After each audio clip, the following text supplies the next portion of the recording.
On God, we're putting this one in S. Surely, right? It's gotta be. I remember when I was going for perfects on this one, I missed an input because I was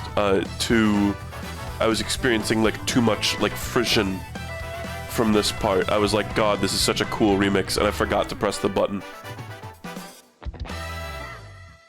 What a good one. Beep. Wow, 2 first-time chatters in a row. You don't see that. You don't see that around. Yeah, I literally did get lost in the sauce. Folks, look at this very cute art. The very, very cool, very endearing, very cool, beautiful, cute art from Maggie, who also did the recent wedding art.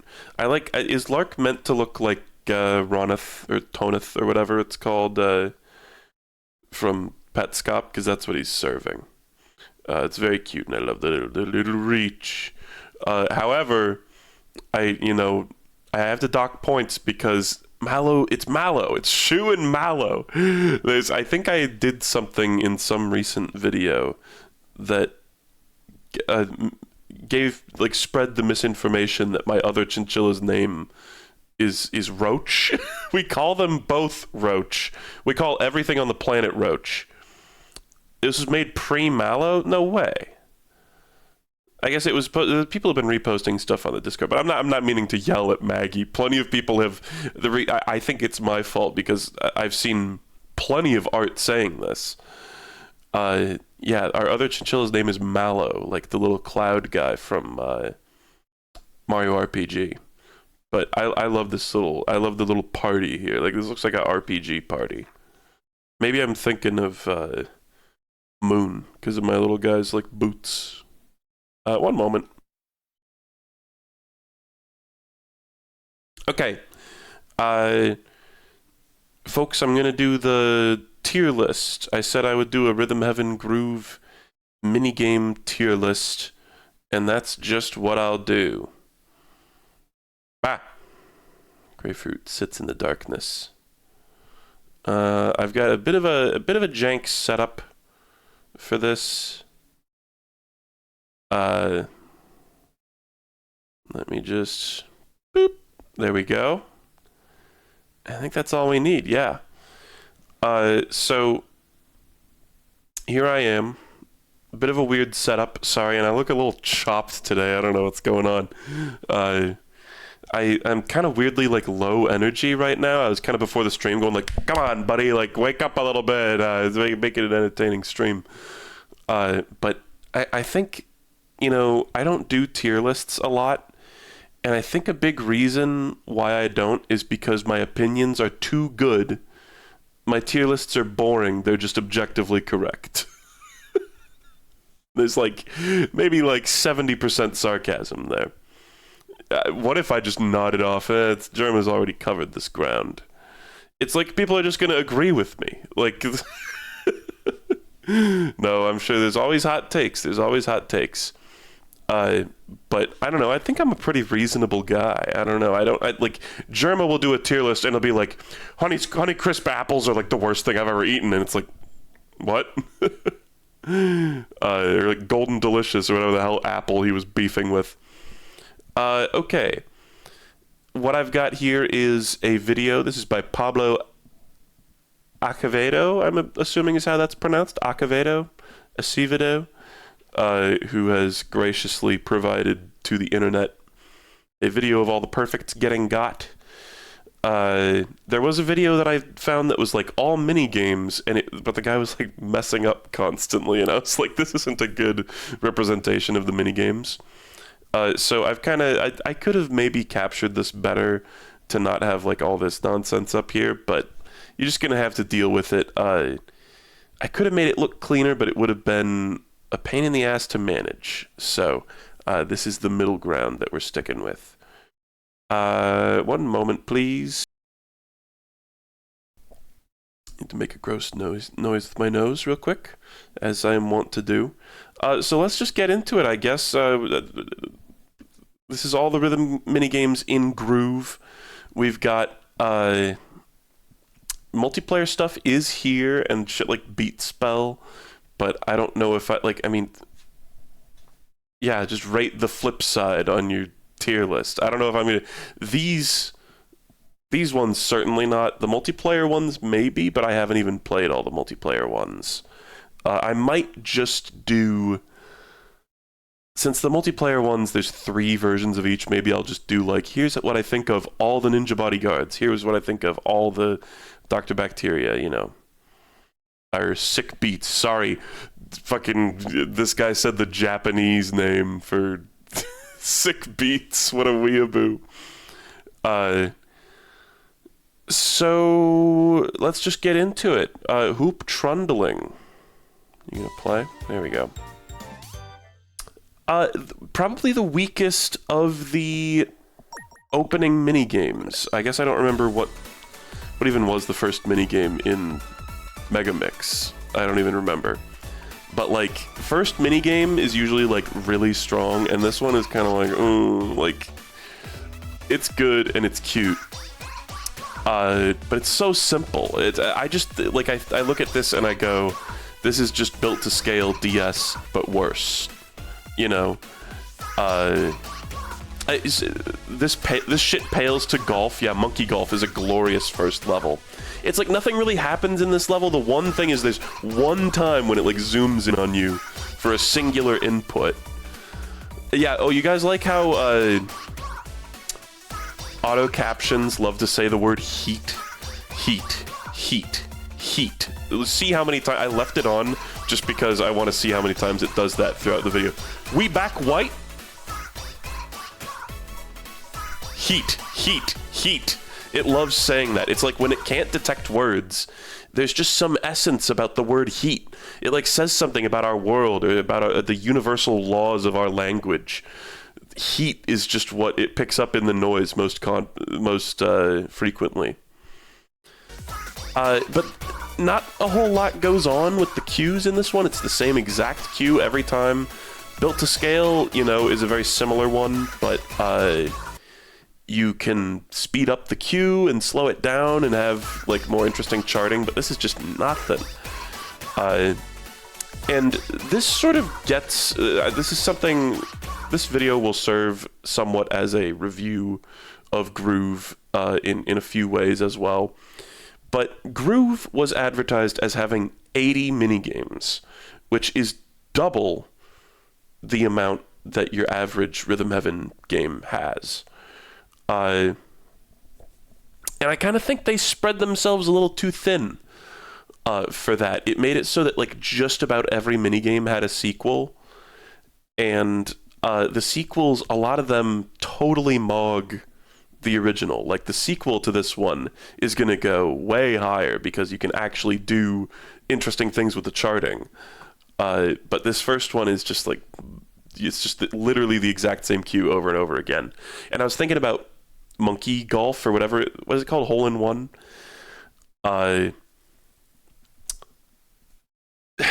Hole in One, you think literally every minigame has a sequel? I'm trying to think if there's one that doesn't have a sequel.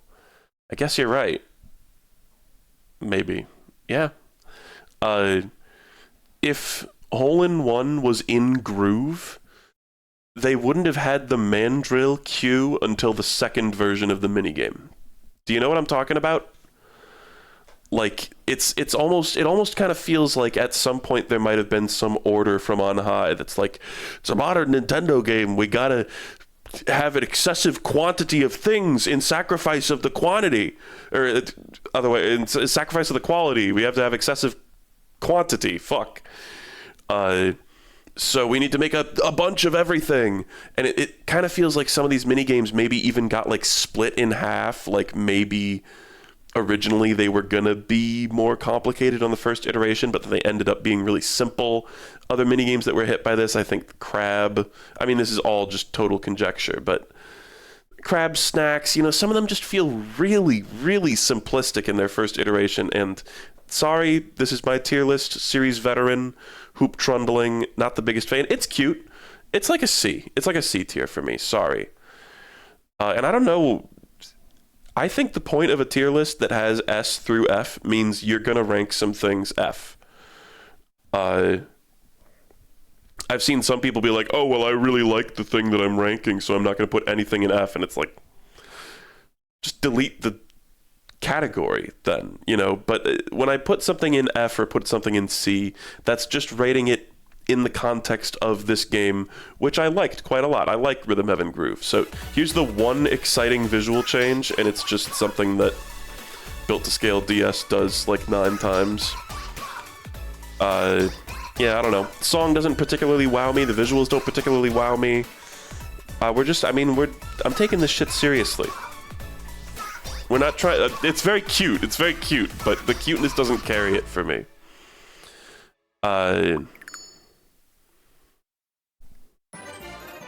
Just gonna fast forward through that. I think there's gonna be a lot of me hitting the L key on my keyboard here. All right, Brawly Good Show. I really, really like this one. This is a great one. At least A, if not S. Great song, great concept. Love the little guys. The animation is very cute. I love the way they bounce around, even though it would make it very annoying to do a custom remix with these guys. Just the way they move around would make it a little awkward, but doable. Now it says why. Why? But the song is great here. I like the setting. The little cats in the background are like such a weak distraction. I think if I had to give a blanket complaint to like a lot of the mini games in this game, it's that they don't do a ton of crazy things with the visuals. Control and arrows skip to the next chapter. That's good to know. But I kind of like just having them as background noise too, so we'll probably end up watching most of these. I like their little wobbling. I like the cues. It's very satisfying input. I have very few complaints about this one. Really, the only reason I wouldn't put this in S is because I think I like the sequel better. And there's also a threequel of this one, uniquely, in the solo campaign, but we don't talk about that, I guess. It's not on this tier list maker, so I think we're gonna maybe stick to the solo campaign, and then maybe if I have time, I'll do the multiplayer. Yeah, really funny, cute animations when you miss in this one. It's just great. No complaints, really. It's just a little simple. I mean, it's a Clappy Trio type, right? And most Rhythm Heaven games, I think, put a Clappy Trio-esque minigame right at the beginning, which I think is wise. It's just a good, like, getting into the groove, if you will, type deal. There's something kind of strange about Rhythm Heaven, and it's that it's almost as though the series has suffered long-term from the first game being too good. Like, they nailed the format right away, so whenever they try to change the format or make tweaks to it, it just ruins it.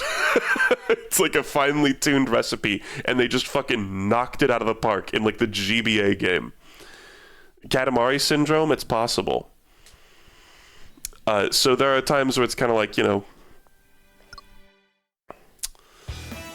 again, with like the 80 mini games, it's like, you know, I think 40 was like basically the perfect amount, for instance, or like, there's also, I guess I'm also trying to express just a tiny little bit of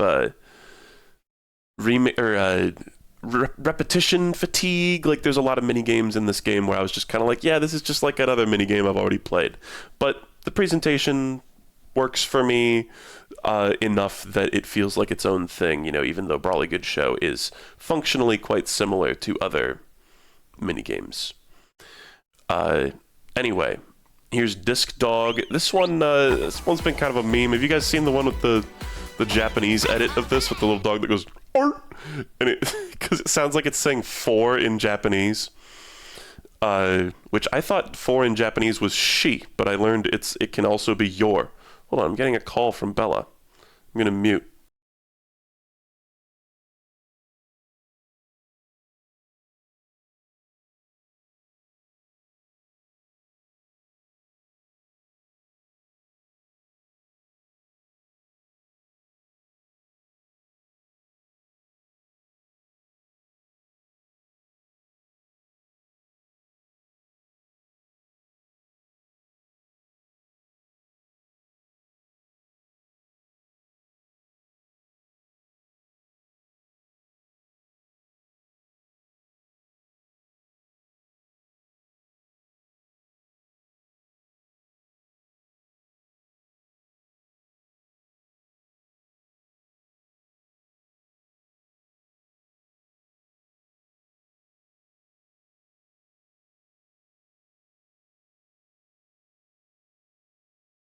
there was a package was sent to our old house, and she's saying to message the guy that lives there.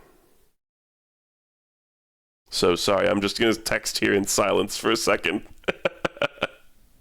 Hey man. Buh, buh, buh, buh.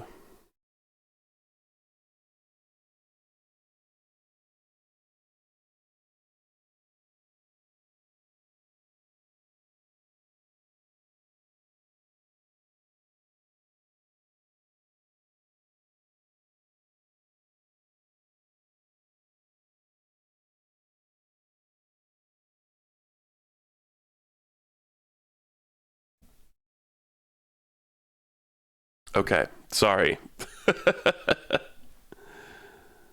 He totally said "I love you, bye" at the end. You guys are like reading my lips. Yeah, it's my wife. We're married. Yes, I said "I love you, bye." Okay. Disc Dog. I'm a big fan. This one is functionally just exhibition match. I think even down to the amount of beats you're counting, maybe it's off by a bit, but just count to 7 simulator and jump. Very simple. I do love the music in this one. I think this is one of the biggest bops in the game, and it shows because they've remixed it twice. It's in a remix and it's in the sequel and a remix, I guess. But great song, iconic song. I like all the little characters. I like the visuals. It looks great. I like this zoom distraction. I think it's like, a pretty simple distraction, but it works. This is one that filtered a lot of people, or at least was like tricky for a lot of people. I have a lot of experience with this kind of minigame, so, and I know Rhythm Doctor players also probably were quite good at this, but resting for 7 beats and then jumping perfectly on beat is kind of a tricky thing, so it's kind of weird that it's this early in the game, but I quite like it. Disc Dog... Disc Dog's another A. The music is really, really good, and I love the visuals. I like Sister Silver. I like the little chudling barista dog. So hold on, let me try this. What was it? Shift? Chat, what was the command that you told me about with like skipping to the next chapter? I forgot it already. Feeding the Beast. This one's good. I think this one's really cute. It's kind of simple. The input, the cues are very, very simple. Control and arrow, okay. The song is great. Yippee! It's not exactly the kind of music that I would choose to listen to. This reminds me of a song that Bella showed me called, like, Ice Cream. Famous, you guys know the famous, I think it's a K-pop, like, idol group song called Ice Cream? That's what this song makes me think of. But the people go, yummy! In the background, it always makes me laugh. It's got good visuals. Kind of feels like not really the Rhythm Heaven art style. I know that, like, as the series has gone on, the art style has become a little less defined, but this one, I don't know, it kind of is serving bits and bops a little bit. Somebody said, "You will die," which I can only assume is something that the captions said. Either that, or they are just telling me I'm going to die, which is fair. But this one's fun. I don't know, I don't feel great about the gameplay of this one. It is just kind of a very simple cue and response thing. I guess a lot of Rhythm Heaven minigames are like that, but I don't know, it doesn't hit quite as good for me. I'll put it in B tier. Okay, Remix 1. Pretty good remix, if I recall correctly. Fine introductory remix. This was, the first big disappointment of the game for a lot of people, like realizing that not every remix is going to have custom graphics. I know this has been like a sticking point. I've seen a lot of people basically be like, fuck this game because it doesn't have custom remix graphics on every remix. And I understand the disappointment. I also got over it pretty quick. Like, I don't know, I complained about it through most of the like front side, and then when I saw how big the game was, I was kind of like, okay. But I a lot of the remixes ended up kind of feeling like nothing. But this one was good. I like the little flashes of the minigames at the beginning, just to kind of show, like, this is how this works. It's pretty basic charting-wise, but I do like this one enough. I don't know, remixes are interesting when doing a tier list like this, because it's like, do you rank them as their own minigame? Do you rank minigames based on their use in remixes? I don't know. Yeah, I don't really know where to place this, frankly. I'll put it in B. That just feels right to me. It's a good song. It's fine. I don't know. Some of the remix songs are like, I wish to listen to this, and then some remix songs are like, that works for the remix, and this is one of those. All right. Okay. Let's just save like 10 seconds here, I guess. Ribbit Rocket, goated. This is an S. This is one of those ones where I just don't even need to think about it. Maybe I do need to think about it. How do you put something in S? Oh, what? Great song. Some of the most satisfying inputs. I love all the visuals on this one. There's a ton going on visually here. Some of the minigames in this game look kind of barren, but this one does not. Love the clouds and the rainbow in the background, these dangling vines, all the little placid-looking flowers, and then, of course, the big frog that comes out is incredible. We love him. I do think maybe the most satisfying inputs in, like, the whole game, or maybe even series, are right here. Wait, watch. I love when he does that. That's so satisfying. Heat, heat, heat. They know it's heat. And you got the offbeat frogs, like the charting is good. There's tons of stuff going on visually to sort of distract you and amuse you. It's very easy. I would consider this one to be like the easiest minigame in the whole game, maybe, but man, is it fun. So total S tier, and the second one I think is probably also an S tier. Stop and Go and Stop. I know this one's got a lot of shooters. It's got a good song. The visuals I find quite lacking. I mean, I don't know what it is about the visuals of this one, but I really don't like the way it looks at all. The cars just don't, they look super nondescript, and they don't really have charming designs. It's just kind of the most basic possible version of, like, anthropomorphizing a car that you could do. The inputs are fun, but, like, the visuals on this one are, it looks like a knockoff of Rhythm Heaven. I really don't like the visuals, so, sorry. And, like, it does things visually, and it's got good charting. It's got Edwin in the background shooting a rocket launcher at you.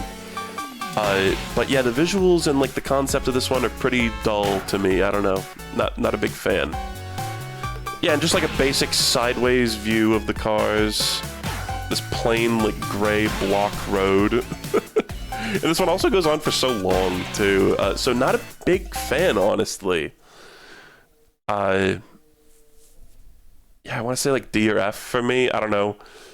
Frankly, this is probably one of my least favorite in the whole game, and it's not, again, it's not a terrible minigame. It's not like I'm spitting at it or anything. But, I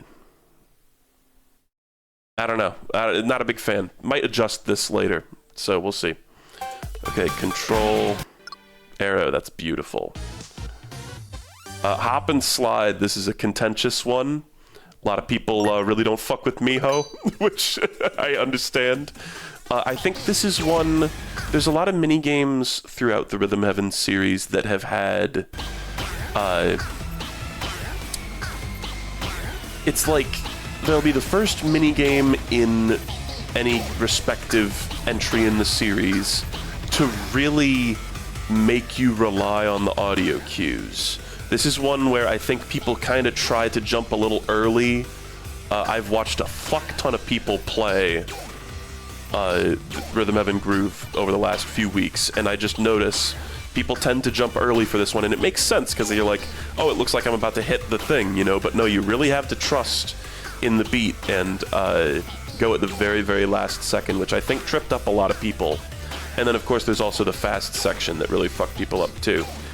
So this is one that maybe served as kind of a filter for people who were relying a little too heavily on visual cues, which is a trope of the series, you know, something visual cues. People get really weird about this series. Have you ever noticed that? This is something that I haven't experienced in a little while because I'm too good at this series now. But when I was inexperienced at it, it's like people loved it. People just come crawling out of the woodwork if you ever fuck up any Rhythm Heaven minigame on stream and be like, doesn't have rhythm. I have rhythm. This guy doesn't have a rhythm. And it's like, some minigames you just kind of have to adjust to the way they work. And even if you understand in your brain that something is done to the rhythm, sometimes it takes a while for your fingers to adjust to it, you know. So I get why people were tripped up by this one, even though I wasn't personally. I love the framing device of Miho being a young indie dev. It's for her programming class. It's like, what a cute character idea. And then the idea that the game Pibby glitches out and does this really fast section is also hilarious. I do have to wonder if they maybe put this one a little too early in the game. Like, it really does seem like it was a barrier for a lot of people struggling with the game. But I do really like this one. It's got a good song. It's not like a song I would want to listen to on my own time, but I would put this in A. It's super memorable. It looks totally unlike any other Rhythm Heaven minigame, except I guess Lady Cupid. And I kind of love it for that, and I love the framing device. And it's fun. I mean, it's satisfying. I really like doing the cues. Okay. Pop, Don't Drop. This is one of the, like, 5 minigames. There's a bunch of minigames in this game that are confusingly similarly named. There's, like, Stop, Go, and Stop, Pop, Don't Drop, Soda Hop, Stop, Pop, and Hop, Go, Stop, Hop, Pop, Bop, Mop, Pop, Mop, Bop, Mop, Stop, Go, Top, Blop. There's a lot of those. What's the other one? There's another one that is actually real and not made up. Oh, hop and go and roll and stop. Hop to a... There's a bunch that are like... I've seen people complain about that, and it's kind of like, yeah, they did name a lot of them like that. Okay, Pop, Don't Drop. This one's fun enough. This one also is kind of Bits and Bops core, and that's not a... It's not disrespect to Bits and Bops, but it's just... There's a bit of a... It doesn't really feel super Rhythm Heaven-y. Feels more WarioWare-y, more Bits and Bopsy. Just the art style. I don't know, this one doesn't stick out in my mind. It's just kind of the basic call and response game in this one. It's very similar to... what is it called? Working Dough. I feel like this is just kind of worse Working Dough in a lot of ways, but... The song's good. It's got cool visual stuff that happens. Interestingly enough, this one's more interesting visually than the second one, which is usually not the case. But they got this little gimmick, and then they've also got the, like, confetti and the zooming out, which I quite like all that stuff. And it is satisfying to do. I like the, yes, yes, and then when you miss, it goes, yes. They get the Carmen Sandiego guy to go, yeah. The weird art style of these characters is interesting. I like that in the ending card art, they still look this weird. They've just got a strange vibe to them. But overall, it's just like kind of your average run-of-the-mill call and response game. Controls are basically like rhythm tweezers. I give it like a B. It's certainly not bad. Okay, now we got...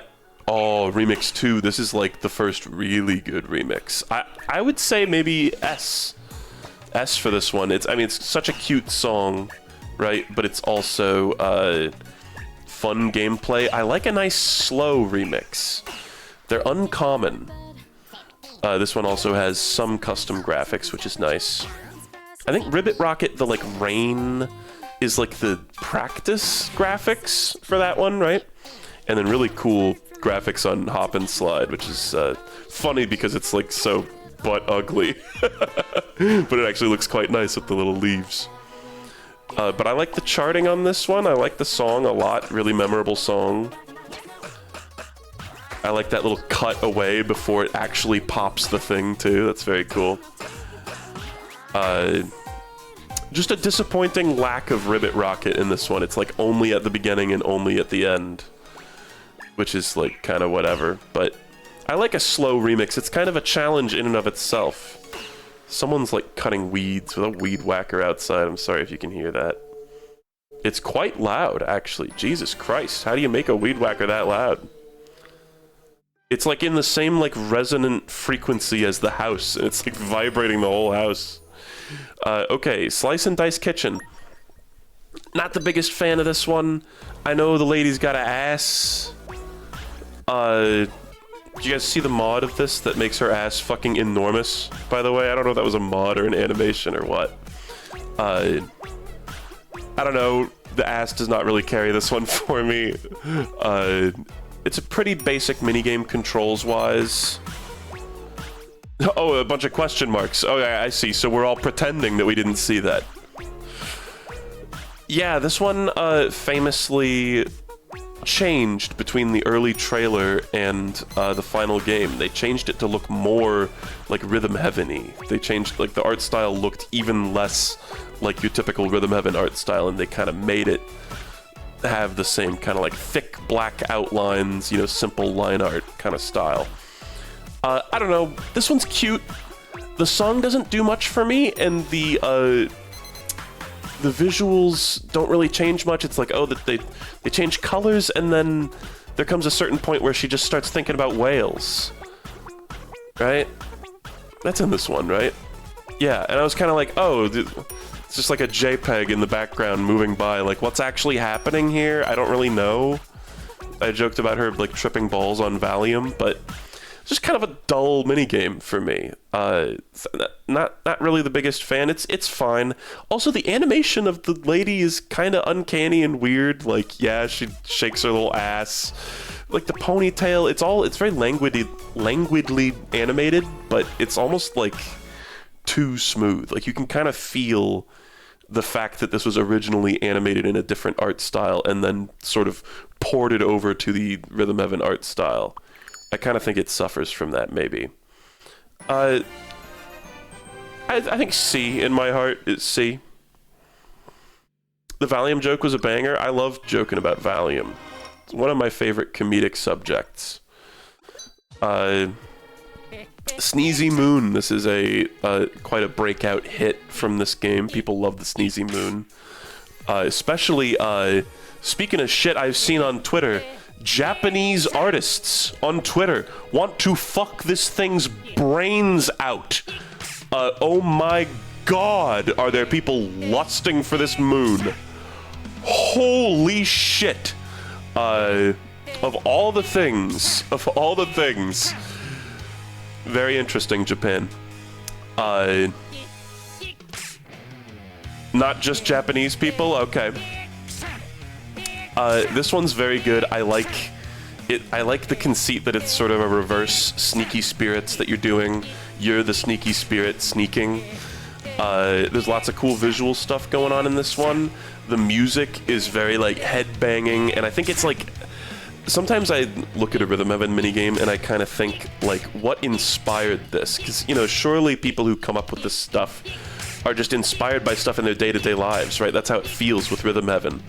I never noticed the little two guys standing on the front porch of that just having a conversation.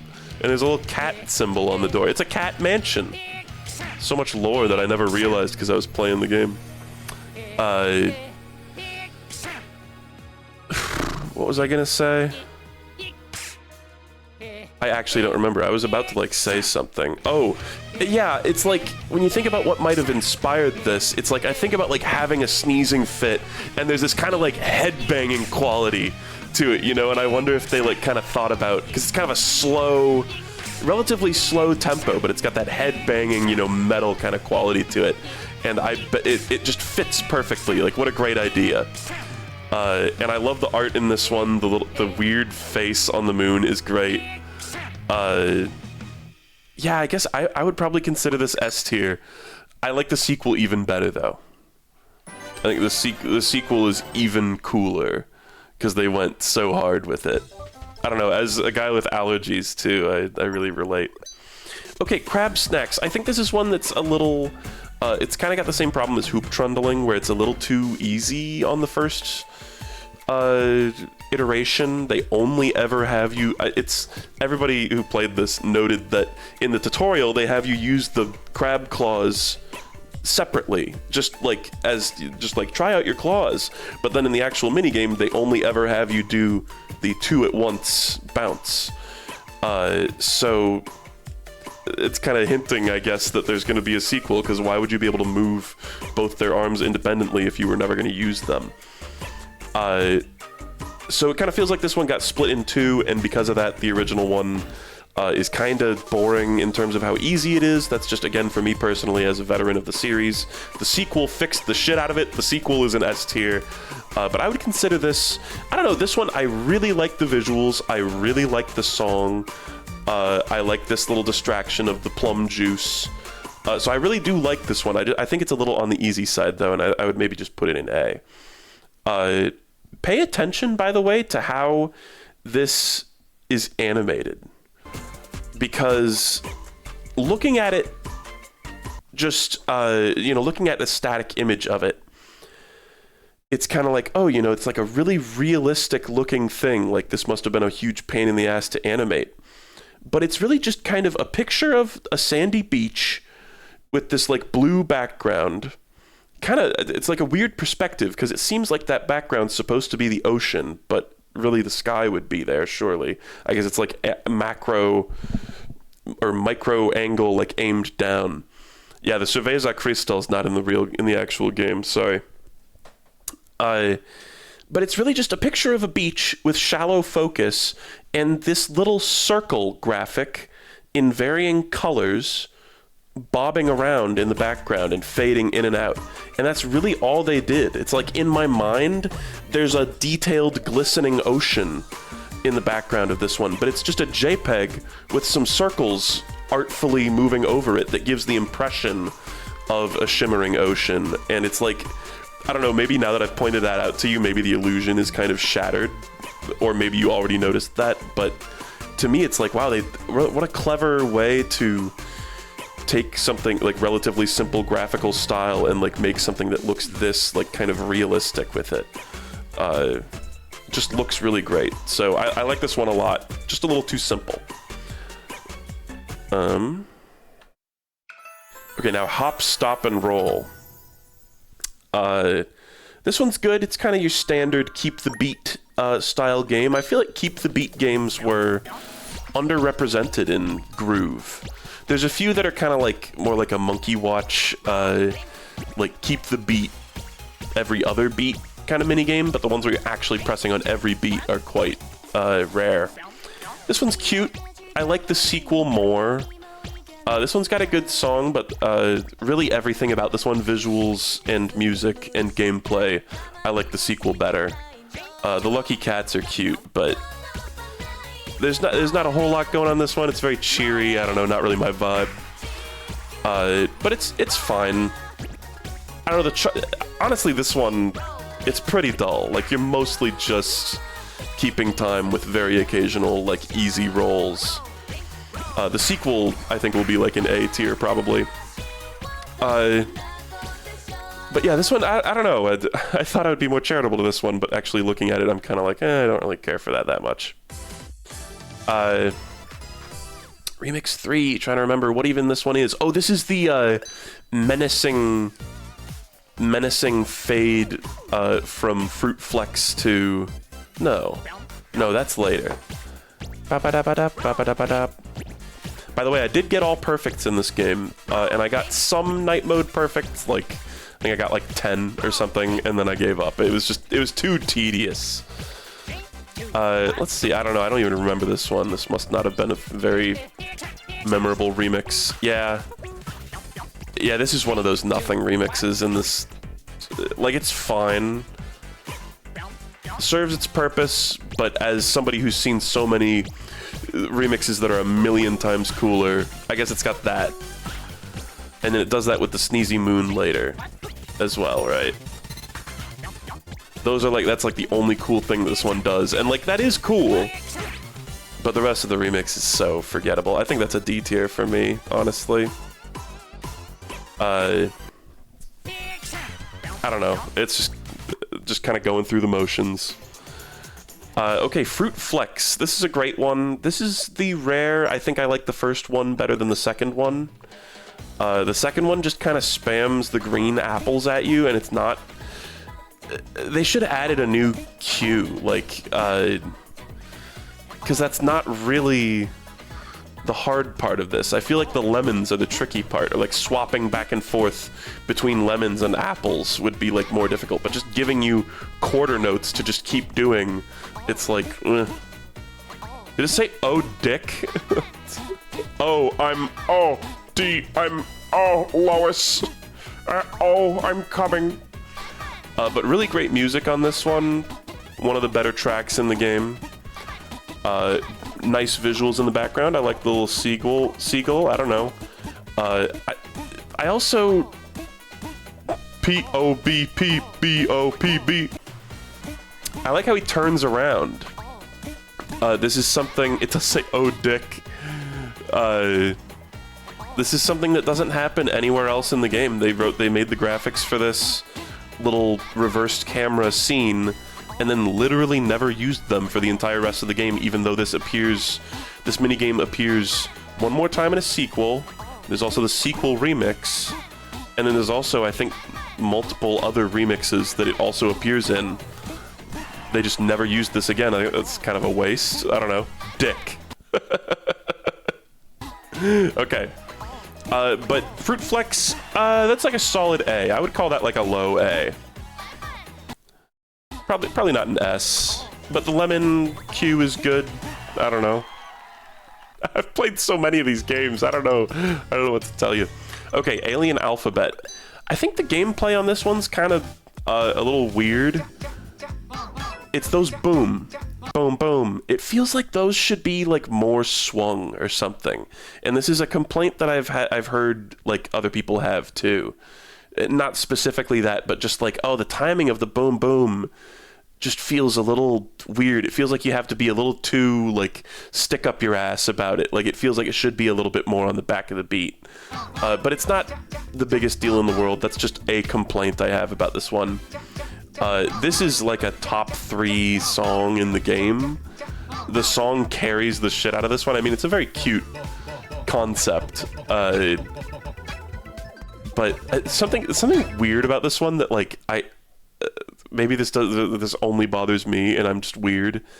I don't like that they like frown when they talk. It's like when they talk and then they close their mouths, they frown and it makes them look sad. It makes them look like they're not having a good time. But then they go back to smiling when they're idle. Something about that bothers me. But this song is so good, like you can't help but love it. And like the visuals, there's just enough happening visually for me to really enjoy it. I kind of wish that this had the sequel cue in it. I think that would have made it a little more engaging because it's kind of easy as is. It's another one of those like front side mini games that's like a little on the easy side.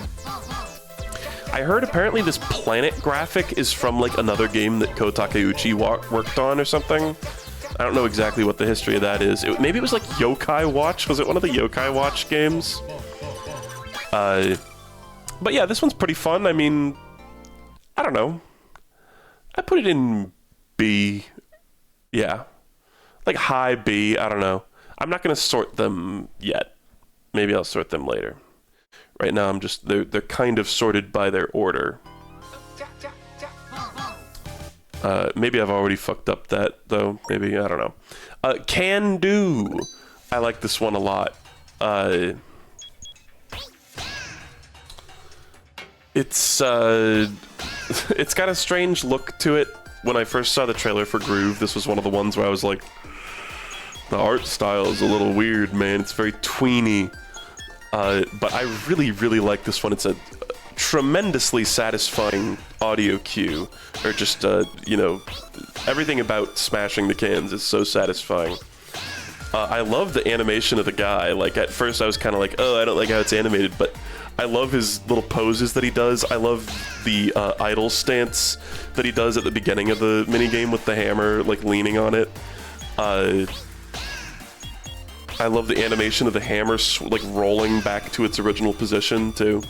And I think this one has good potential for, like, charting. The cans are just, like, it's a nice thing to put on, like, an impactful part of a song, you know, for a theoretical, like, custom remix. And also, something that this one doesn't really use too much, but that Can Do 2 uses a lot, is the cans being tossed onto the conveyor belt can be charted in its own, like, da-da-da. See how it's doing it there? That's fun. I like that. And it doesn't even impact, like, when you actually hit them. It's just a fun little flair, but I really, really like that. That's a cool aspect of this to me. Yeah, a cool song. I mean, it's not a song I would, like, listen to on my own time, but it is a cool song that's satisfying with the cues. I would consider this an A, probably a high A.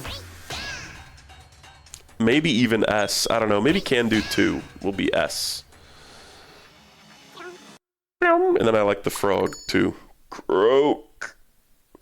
Okay, backup dancers. Backup spotlight. Oops. Fake fan. This has got to be, I think, probably my least favorite blue space dancer minigame. I just kind of, like, playing this, I was just kind of like, I've seen all this before. I've seen the four blue guys standing next to each other and dancing and punching each other. And I've seen a Rhythm Heaven pop idol. I guess I haven't seen them lip sync to the song, which is the one thing this has. But this one, it didn't leave a huge impression on me, because I just felt like we've done all this before. But the cues are satisfying, and the song is good, and the fact that they animated the girl to actually sing the song is cool. But this one, I didn't really like it too much, and it's also, like, I don't know. I want to say it's easy, but maybe it isn't. I just remember this one kind of feeling dull. Of course, the song and the presentation and all that is good, but even then, it's just a girl singing. I don't really get the pop idol thing, guys. I'm sorry. It's just a girl standing there and singing. She's doing the creepy hand. So yeah, not the biggest fan of this one. Sorry. I don't dislike it. I like this one in remixes actually a little bit more than in its own minigame. Maybe like a C. Yeah, because there's nothing I actually dislike about this one. It's just kind of, it felt like going through the motions.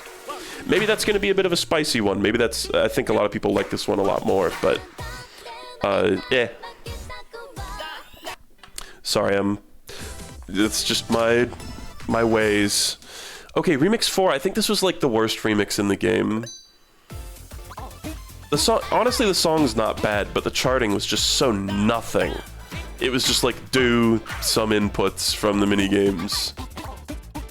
It felt, I remember playing this one and just feeling soulless at the end, which sucks, because this is a pretty good group of minigames, you would think. But it's got Fruit Flex and Can Do in it, but like it's got a decent song. I think I'd put it in D. It's not terrible. Nothing in this game is terrible, is the thing, but like comparatively terrible. I think there's like a trap that you can fall into while doing tier lists. I think I was talking about the Schaeferless Productions recently. He kind of does this, where it's like, because you're organizing your thoughts in a tier list, you tend to be really hard on the things at the bottom of the tier list when it's like, really nothing in here is really that terrible, you know? It tends to exaggerate your like emotional thoughts when it comes to things you really like or things you really dislike, and it's like, we're just like, this is all just for fun. I don't know. I try not to fall into that trap. But really, I don't know. Look, are you seeing this charting?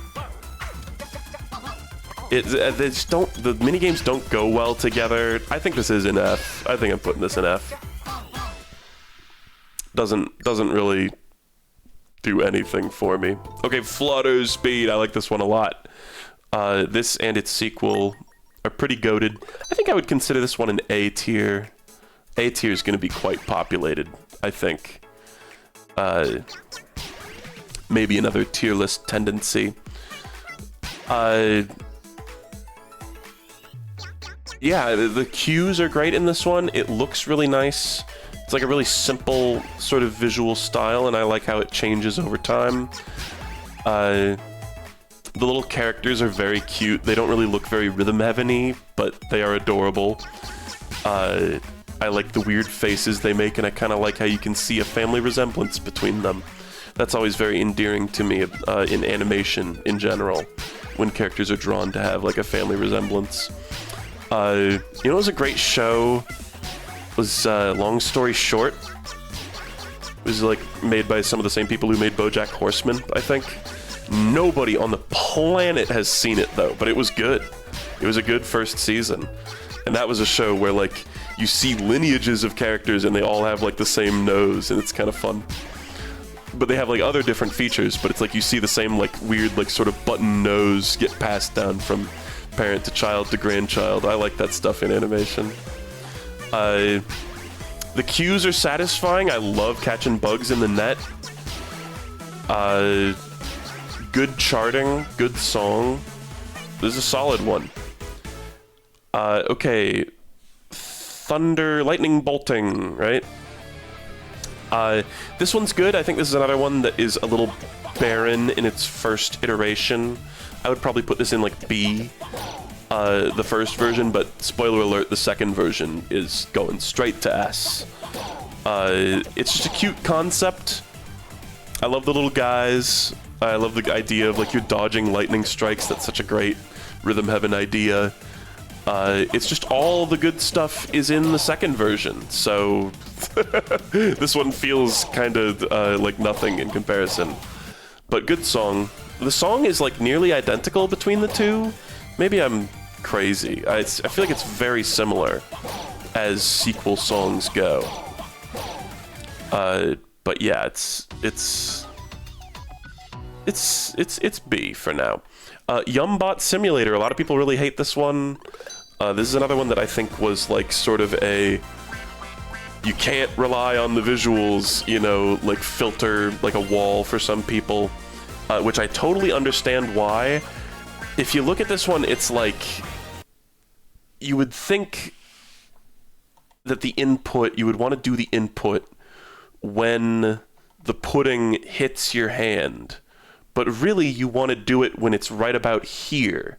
You can see the hand. This is where the hand actually starts to move, because it's like the pudding's falling and you're gently lowering it. It's such a bad idea for an action in a Rhythm Heaven game. Like, it's so inherently unsatisfying. But I think it's not terrible. Like, it's not. I don't really hate playing this one, and like, again, understanding that you just have to trust the rhythm. I think it's cool. It serves its purpose. Even it's almost like they are trying to mess you up with the visuals, you know, by having this sort of wonky basic action that you're doing. The art style is also just different. This is another one where people are like, what happened to the Wii one? The art style from the Wii version. I don't know. I appreciate the visual variety. I kind of think I would have been bored if the whole game had just looked like Fever. If it had just had just the Fever art style again. Because it's kind of an art style they've just been like, you know, milking for the whole series. But this one's fine. It's nothing to write home about this one. Certainly not one of my favorites or anything. And it's another classic, like you're working in a factory, you're on a conveyor belt. I've danced this dance conceptually before in Rhythm Heaven. Also, lights are down, but you can like still see it. So what? But I don't know. That one's kind of whatever. Wiper bosses. I like the wiper bosses. They're very cool. Heat. This one, it's funny. This song got copyright struck or copyright claimed on previous like VODs of mine, and then it got like uncopyright claimed. The copyright claim got lifted, and I was talking to Daft Husky, who's like a Rhythm Heaven YouTuber, and he was like, yeah, that happened to me too. They got lifted. So it seems like this one got taken out of the YouTube system, which is kind of interesting. The Ado song is still in there, though. But this one's fun. I don't really have much to say about this one. Really great concept. I am still not going to play the song for long periods of time, just to be safe, but I like the little chudlings, the little Homestuck chudlings. I think the graphics in this one are good. The rain effect is nice. The way the wiper blades look as they're cleaning up the rain. I like the concept of empty swings are punished only if it's raining. I did test it off stream, and yes, you can play this one and just spam jump constantly when it's not wet and still get a superb, as long as you do everything else right. There's a lot of minigames where that'll tank your score, but this one specifically when it's dry and not raining, you can do that, which I think is kind of cool. And amazing, sorry. But the music's great, the charting's great, it's a really satisfying action, kind of a weak visual distraction. It's like the storm is good, but the zoom out to the mobsters is just kind of like, okay, why do I feel like that's just a bunch of like stuff that Ko Takeuchi had like already drawn and just wanted to like put the JPEGs in the game? I don't know. But Wiper Bosses, I would consider this an S, personally. Really annoying that if the screen isn't scrolled all the way up, I can't like if it's right here, it's like you can even see a little line above the S tier. The S tier is fully visible, but I just can't put anything in it. Oh, that's so annoying. Whatever. Okay, Remix 5. Does it kill the perfect? Yes. Any empty swing kills a perfect, just like Tengoku. In many ways, this game is a spiritual successor to Rhythm Tengoku. Empty swings breaking perfects, controls being A button and D-pad. I guess Tengoku also used B. I had a list. I actually like typed down a list. Hold on. Of like other similarities here. Fewer custom remix graphics. Remix 5 in particular being like sharing a lot of similarities. A button and D-pad input system. Normally saved empty swings break perfects again, which wasn't a thing for the last 3 or 4 games. Minigame menu looks extremely similar. Drum lessons return. Legacy character ratio seems stacked towards representing Tengoku. Those are the similarities. Those are the things that I noticed personally. It just kind of feels like they're just hearkening back to Tengoku in a lot of ways. Anyway, this is a great remix. Remix 5 in Tengoku is actually kind of ass in terms of its charting. It just has like some of the coolest custom graphics and music in the series. But this one, this is like such a shot of adrenaline playing this game because you're like, yes, there's custom graphics. You're about to off. All the custom graphics in this one are great. I love the like Super Sentai theme. The song is awesome. The cues go along really well with the music. I heard people say that the butterflies are like a different cue in this one, but are they? I think they just give you the count in there. I think it is the same timing. Maybe I'm wrong. Maybe it is a different timing, but I saw somebody say that was like a learn the Love Lizard's new pattern moment. I guess I would need to like compare the two. I'm not. The charting for the butterfly is so bad. I disagree. I like it. Well, regardless, they give you the little count in there to help with it because I think people do have problems with those butterflies. Again, I've watched a lot of people stream this, and those butterflies in this particular remix seem to fuck people up. The butterfly in the original is 2 off beats. Then you push the button on the next beat, and this one is different. How? That sounded sarcastic, but I actually just want to know. The last butterfly beat is faster. I feel like this is stuff that's hard to put into words. But I never found them to be, like, unnatural in this one. It's just kind of a tricky input. But the song in this one's great. Apparently the lyrics of the song here also make reference to, like, the rankings. Like, there are, it's all in Japanese, obviously, but they make reference to, like, Try Again, Just Okay, and Superb in the lyrics, which I think is cool. It's not different, it's just half time. Okay, that I would believe. But this is a really great remix. Just awesome. I don't know, I have no notes. It looks and sounds and plays great. Soccer Dreams, this is another one that I think feels a little too easy on its first iteration. And this was another one where I was just like, we've just kicking the sports ball. We've danced this dance so many times. Specifically, I mean, this is what, a third or fourth soccer ball kick minigame, right? Because you got Double Date, you got Space Soccer, Soccer Dreams. I feel like there's even more like soccer ball kicking. But it's just like, I just feel like we've just been here before. It just felt like a very basic one. And also the distractions of her, like, thinking things. I'm kind of bored, to be honest. Maybe it's a little more distracting when you're, like, when you got the text-to-speech on, but that was just nothing to me, and she talks about a whole lot of fucking nothing. If it was at least, like, interesting story or something, or, like, I don't know, because I'm thinking about, like, Samurai Slice in Rhythm Heaven Fever, how it has the whole story that plays out, where it's, like, the story so far, and, like, that stuff is so entertaining, and so distracting, and so, like, detailed and cool. And then this, it's just, like, a text box with some really nothing text, and then and this happens, too, I guess, but, this one does not really wow me in any way. I think this would be a D for me, frankly. And the song's, like, not even that great, IMO. I need to blow my nose.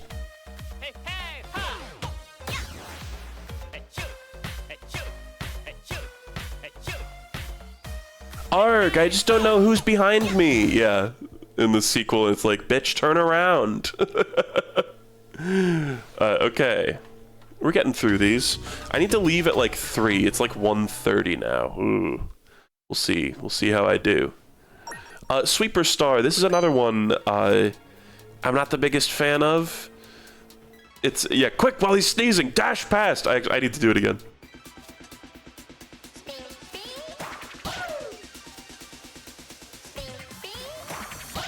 Baby. This one's pretty whatever to me. The music's pretty good. The cues just aren't very satisfying. I do like the funny little dance they do. It's very, like, I don't know, corny and funny. The spin cue is good. The brushing does nothing to me. And I just feel like the charting on this one's boring. There's not a whole lot going on. Like, a blimp flies by, I think, is the cool visual distraction you get. And then you get, like, it's just like, oh, we just slid a JPEG past in the background. Okay. Oh, here's like a 4-frame animation.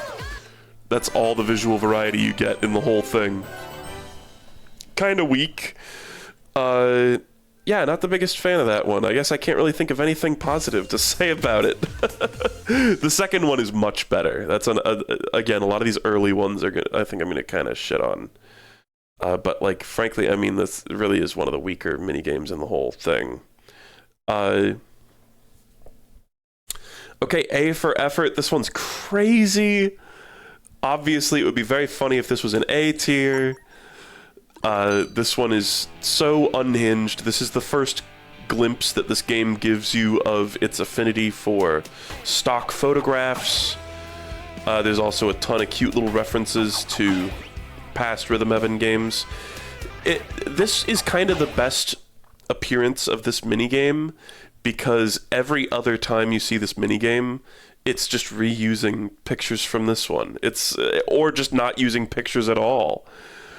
I don't think this ever uses any pictures in any remixes, and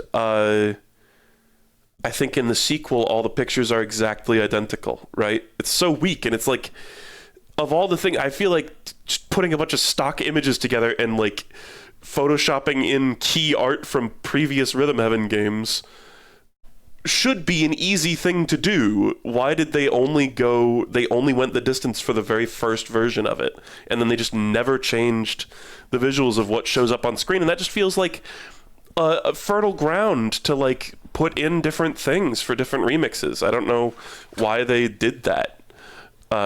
Sorry, one more blow.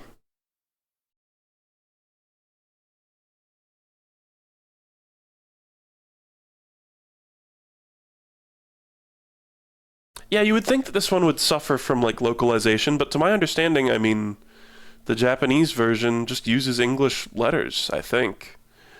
But yeah, this one, the original is great, and then all the other versions, I'm just kind of like whenever it shows up again, I'm like, really? They didn't do anything with it? But that's not really, that's more a broader statement about groove. But talking about this minigame in particular, it is unhinged and deranged, and I kind of love it. The thing is, the cues, the actual gameplay of it isn't like that satisfying, and it would be really funny to put A in B tier. I also just feel like that's where it fits for me. It's like not the best, like it's just cues and response, and they don't really feel great. There's something a little tricky about the way T and Coco, when they're typed out, it's not the same rhythm as the inputs that you have to do in response. So that can be a little tricky, and that's what makes A for Effort 2 a little tricky, is when they make you do the Coco input with all, where it's just 5 A's instead of Coco. Okay, Spirit Slasher. This is another one a lot of people had a lot of trouble on when I was watching random streamers. I think it's a great song. The visuals are okay. I feel like if you pause this one, it's like, damn, that's a great looking minigame. And then you see the way it moves, and you're kind of like, ooh, they maybe could have done that better. Ooh. I really don't like the way the walk animation goes. The way it's like warping and like tweening. Just looks bad. But the song is a banger. I do think the inputs are satisfying, but I get why people struggle with this one. The cue is a little indistinct, particularly that one. You really gotta listen for the dunk, that like wood block sound. Dunk. That one sound there is what you really gotta pay attention to know that this is about to happen, you know. Yeah, it looks like he's poop walking in Dark Souls. It really does. But this one's fun. It's satisfying to play. It's pretty fast, I think, which is also like something that trips people up about it.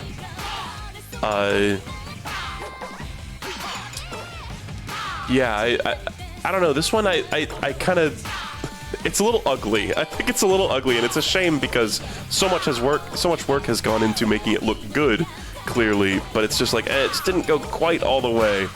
I would put this one in B.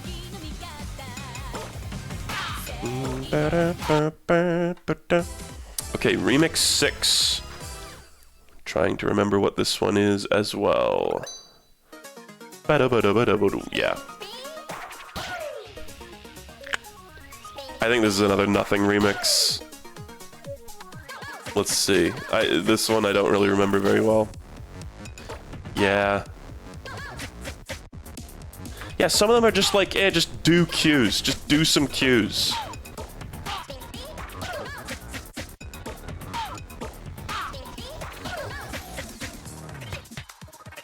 Yeah. Hold on. I'm about to play the best 3 seconds of this remix, and it's just because the song goes hard for a second. This tiny little synth there, while you do the hey ho. That feels good. That's the best part of it, the best second of the remix.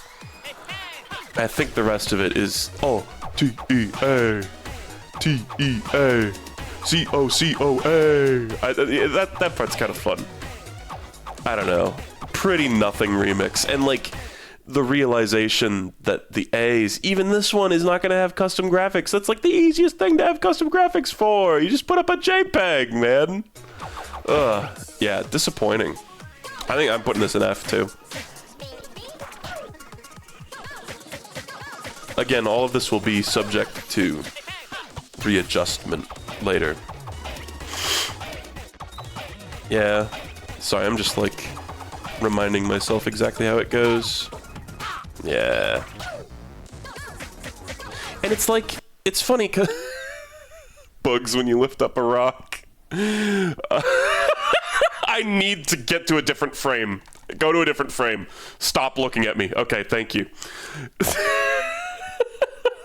I actually couldn't concentrate.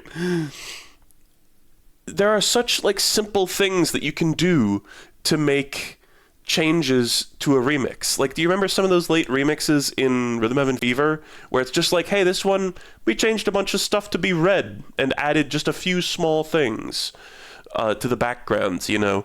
Or there was that one where it was just like the whole thing is sepia filtered and it's shown through that like picture frame.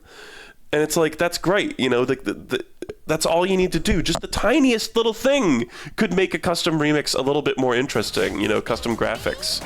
But there are so many of them where I'm like sitting there and as a player, I'm like, I can think of things that would just easy things to add. But it's almost like they didn't want to put custom graphics in. I don't know. This one, honestly, TBH, bump the original up to D and put this one in F. I didn't like this one as much. The song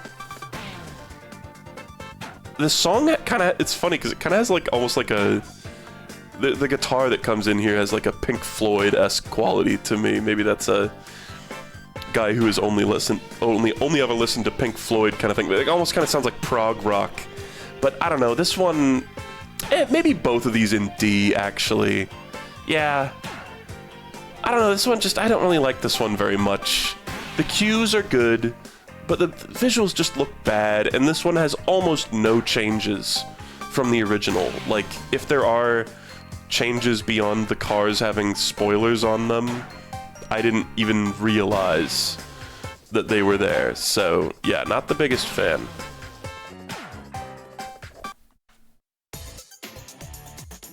I hope there's a second smaller arm, implying there's going to be, like, another person. But no. This one I don't really like as much as the original. The original's a nice solid, what do we put it in? A tier? Yeah. Boom. The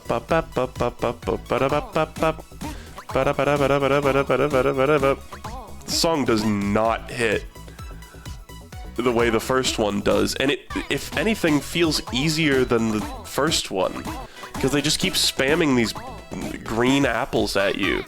This does have the first monkey appearance in the game, but even then it's like, it's been so long that like I don't even want to see you, you chopped ass, big forehead ass monkey. Yeah, that one's worse than the original. Wait, where is it? Wait, did I do something wrong? No, right. Oh, we got to do the credits minigame. I guess that's not on here. Do we rank it? It kind of, I feel like I'm not even gonna rank it. It's fine. It's whatever. I'm not even gonna rank it. Where's the which one is it this? Which one's like the credits, the like enemy roll call? I want to put it next to that. Here we go. These are more credits sequences than minigames, in my opinion. They don't really play amazingly as minigames, but they don't need to. They're just there to throw you off in the final remix, and that's it. Okay. Okay, punch, kick, somebody said, and it made me think of Karate Man. This one, honestly, yeah, I feel like it drops down to C, and he doesn't spin around anymore. It's just the inferior version. Yeah, thanks for the raid. Rhythm Heaven fans. I hope, otherwise you're getting spoiled. Hop, Stop, and Roll 2. This one I like more than the original in every way. Now that we're on sequels, I think I'll be able to go a lot faster, by the way. I like this one a lot better. I think this is an A for me, whereas the original was a C. We call that the reverse fruit flex scenario. I like the song a lot better. I like the little Darumas, and I love the charting on this one is great. I think that's just satisfying. Insane take. This is an insane take. I also like the pop cue, where they do a roll and then it does the cherry blossom petals like pop up like confetti. I like the big Daruma god coming out of the mountain. I don't know exactly what his deal is, but I'm sure if I was more of a weeb, I would understand. Yeah, I don't know.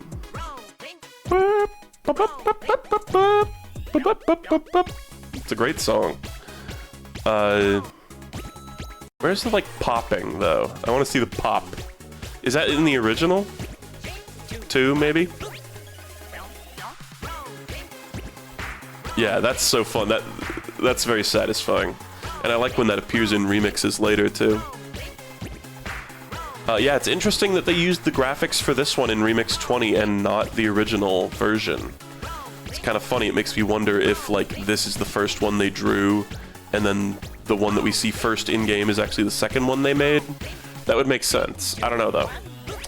I have my theories. I would love to hear a little more insight on how this game was developed. Brawly Good Show 2. It's an S. It's an instant S. This is one of the best songs. I love the different background, but different but similar background. I love their little outfits. It's very cute. And are they speaking French? Is that some French word? Ready in French, you know? It's very, very cute. And the song is an absolute giga-banger. I'm fast-forwarding it through it for some reason, but I just have nothing else to say about it. It's great. Fun-ass gameplay. Great song. Great visuals. Chef's kiss. French chef's kiss.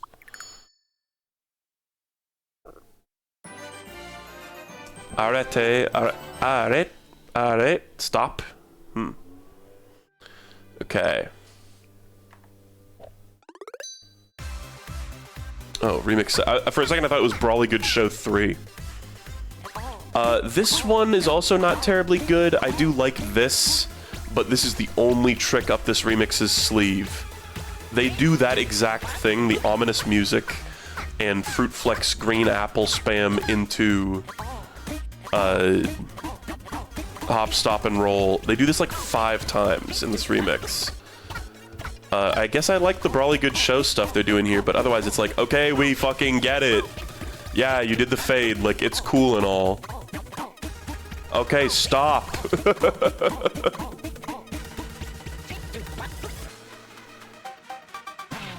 Yeah. I'd consider this a D-tier remix. Yeah. The mustaches are pretty awesome. Brawly Good Show is the star of this remix, for sure. It's there's your custom graphics, fuckface. It's a mustache JPEG.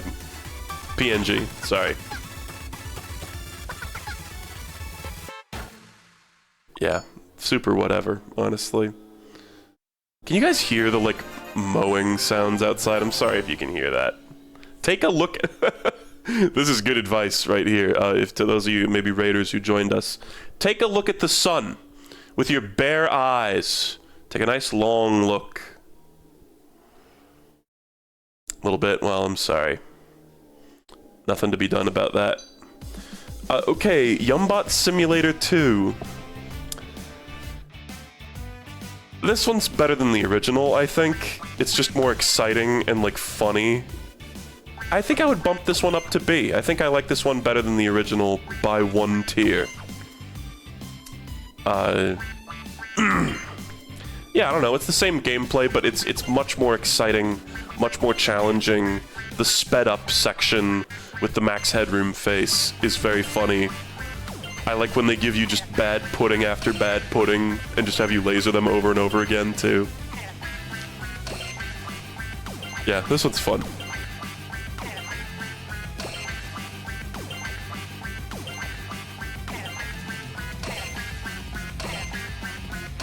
This is another one where it kind of feels like maybe they made this version and this was meant to be the only version, and then they were like, oh, we need to cut this minigame in half and have a earlier, boringer version so that we have 80 minigames, you know? So, yeah, pretty decent. Sneaky Spirits 2, Giga Banger, S tier. The song goes so hard, the speed goes so hard. Man, these tiers are pretty evenly distributed. I'm liking how this is coming out, actually. Love the visuals. This is one where there's even more crazy visuals than the first one, which is funny because the first one did have some crazy visuals. But this one just looks great.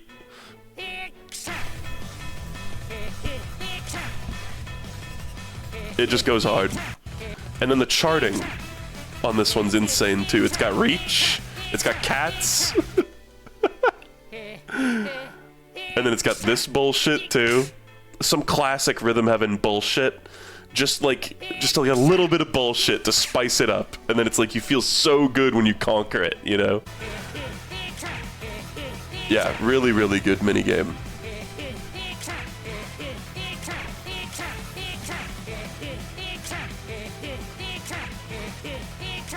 Yeah, and the ding, ding, ding, ding to help you if you're about to like go into double time is really nice. So absolutely love that one. I mean, I feel like everybody loves that one. Ribbit Rocket 2, also good. I kind of, I don't like the song as much, but everything else is great. And I love sequel minigames that have like maybe a little bit of a story to them, you know, between the first and second minigames. And it's like, in this one, it seems like the implication is that these are all the frogs that you launched up into the sky in the first minigame, which I think is a cute sort of conceit. And I don't know, is there some, like, Japanese bit of folklore about, like, a frog and a cloud? Why do they do this so much? Because it's, I'm thinking about Mario RPG.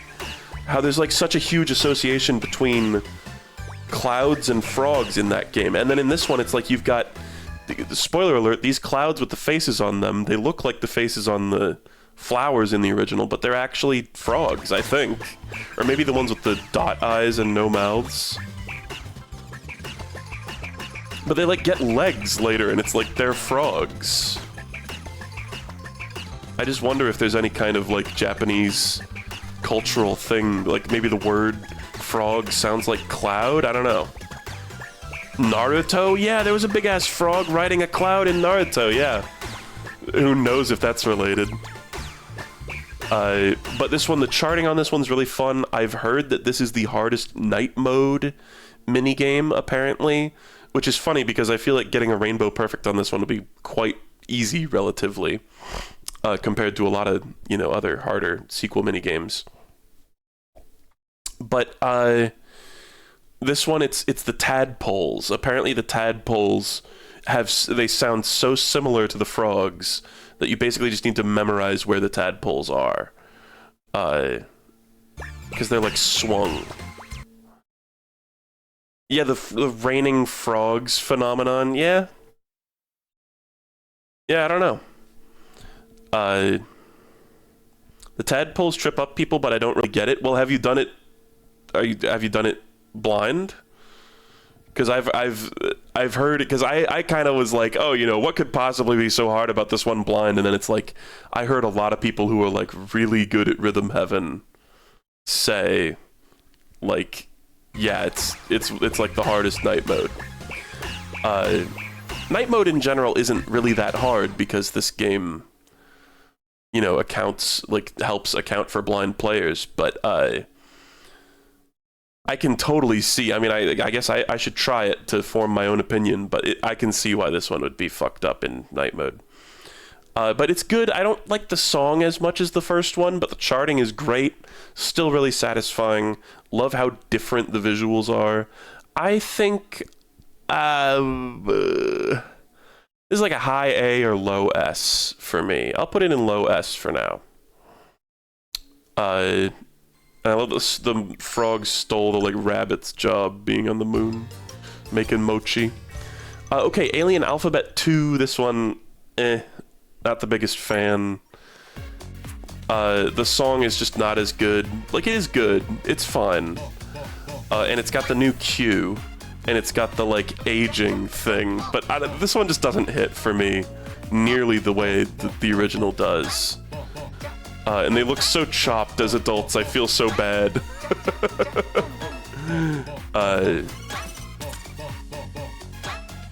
Yeah. If the original was in B, I think I would put this one in C. Just not quite as good. And the new cue honestly doesn't add much. I wish it was just in the original from the start, and there just wasn't a sequel. But I don't know. That's just my opinion. Remix 8. Okay, I'm not gonna like play the audio from this one, but this is the one that was sung by famous Japanese singer Ado, who I guess performs in silhouette and has never revealed her face, which is an interesting gimmick. I guess she streamed this game recently, which is kind of fun. I watched a little bit of her like reacting to the game and reacting to her own remix.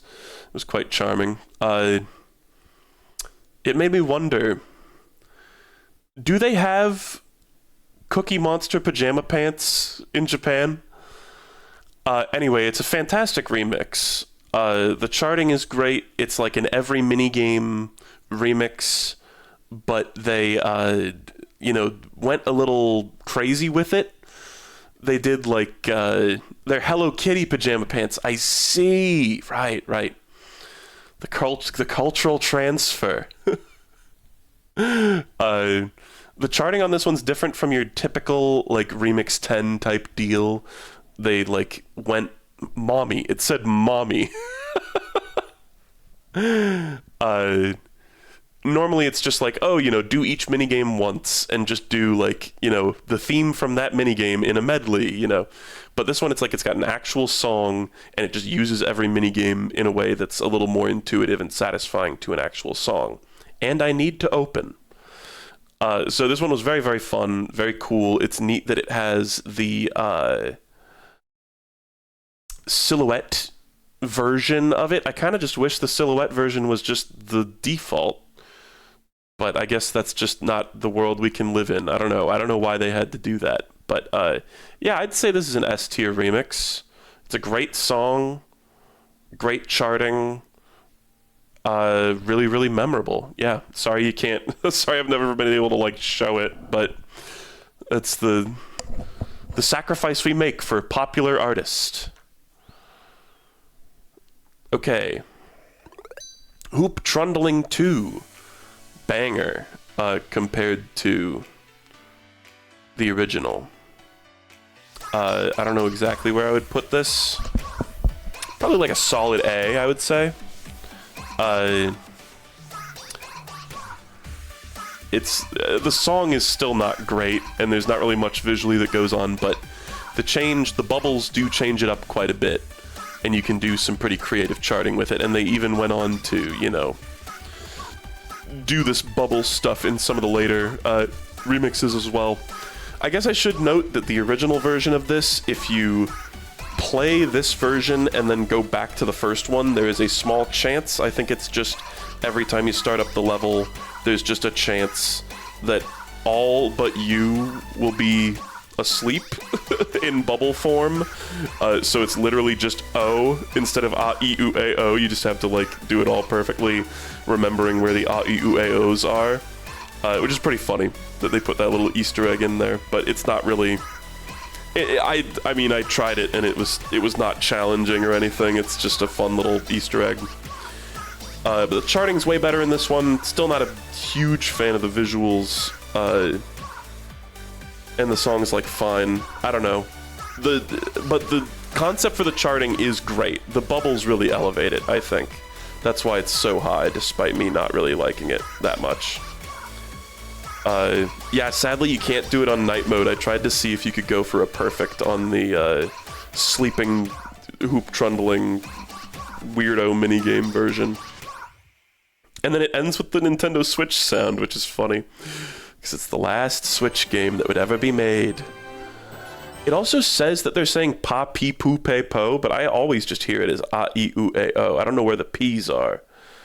I also noticed, it's funny, because pa, pee, poo, pe, po, a, e, u, a, o, these are, I don't know what to call that, but it's like a building block of Japanese language. Like hiragana and katakana are just, is like fa, fi, fu, fe, fo, la, li, lu, le, lo. Like there's, I guess, is there la? I don't know if they have that. Ra, ri, ru, re, ro, maybe. But there's a bunch of different versions. It's like kind of like the Japanese equivalent of like vowels, basically. But I noticed a lot of people who like I'm assuming have no experience or knowledge about Japanese as a language.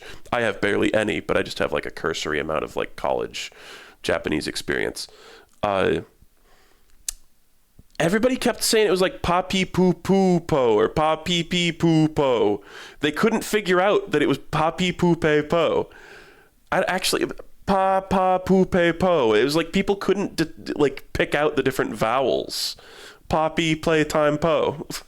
It was just like a really common thing that I saw happen a lot, and I was like, maybe I just heard it right because I have like the cultural context of like what a, e, u, a, o means, you know. I saw so many pa pa poo pe po and shit like that. It's like, why would they do it like that? Just a weird tiny thing. Backup Spotlight 2. I think I like this one more just because it's got the new cue, and the song I think I like better. Definitely not looking at where I put the first one. I think I would I'm gonna put this one in the same tier but like above the first one, which is funny because I've been like avoiding doing that kind of placement this whole time. Otherwise, I mean, it's pretty similar. It's all the same poses. She's just wearing a like Danganronpa outfit now.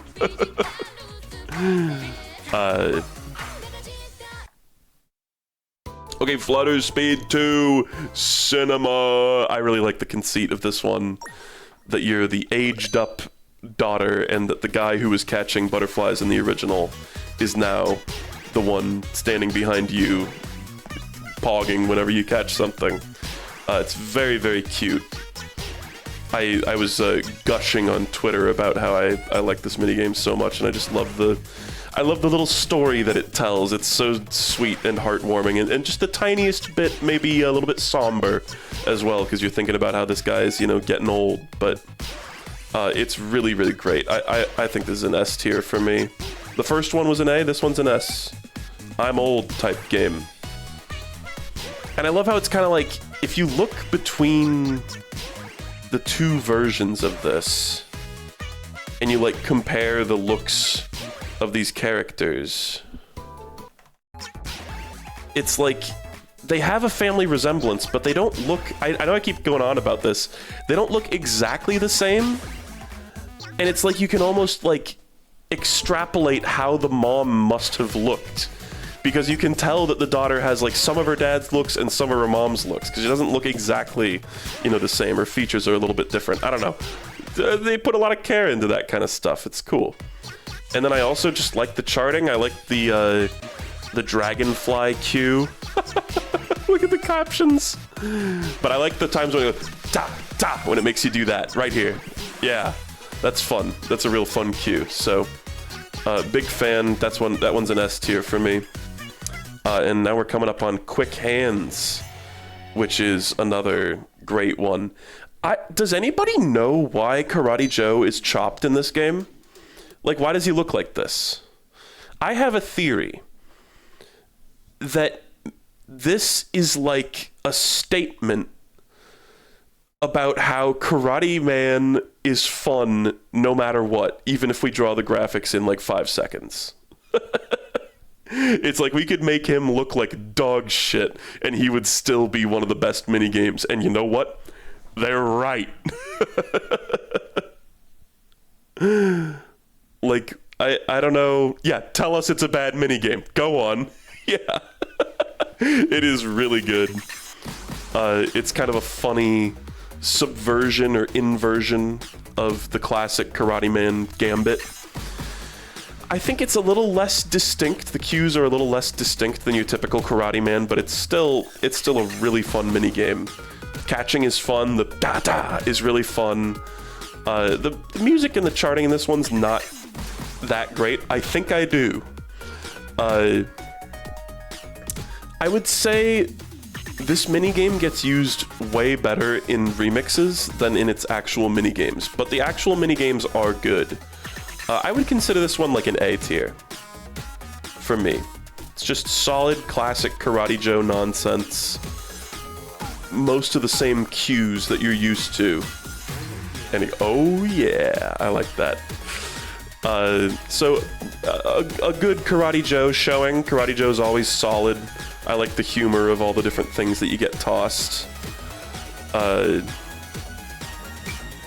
Yeah, good charting, solid minigame. You know what? Fuck the bubbles. The bubbles are going to B tier. I just had an epiphany. Hoop Trundling 2 can go rot in B tier.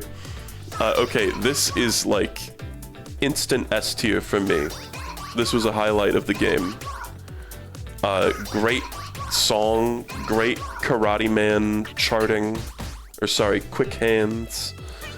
And I love the little thing they do where they foreshadow all the future mini games. That shit is really cool. And also, I just think the charting's good. I mean, even Backup Dancer is used well here, I think. Backup Spotlight, rather. You got some cool Hoop Trundling charting. Maybe a lot of the mini games that I was kind of feeling like mediocre or tepid about. Lukewarm, I guess. Tepid is like hot, right? Shit. I was feeling lukewarm on some minigames, but it's like, you know, they really shine here, you know. This part where it says focus and the music gets... That shit makes my dick so hard, dude. It's the most, like, sit forward in your fucking seat moment of all time. This song just rips, and the charting's so good. Probably my favorite remix in the game, if not number 19. Tepid is, lukewarm, okay. And then these little glimpses, it's like a promise of the future minigames to come.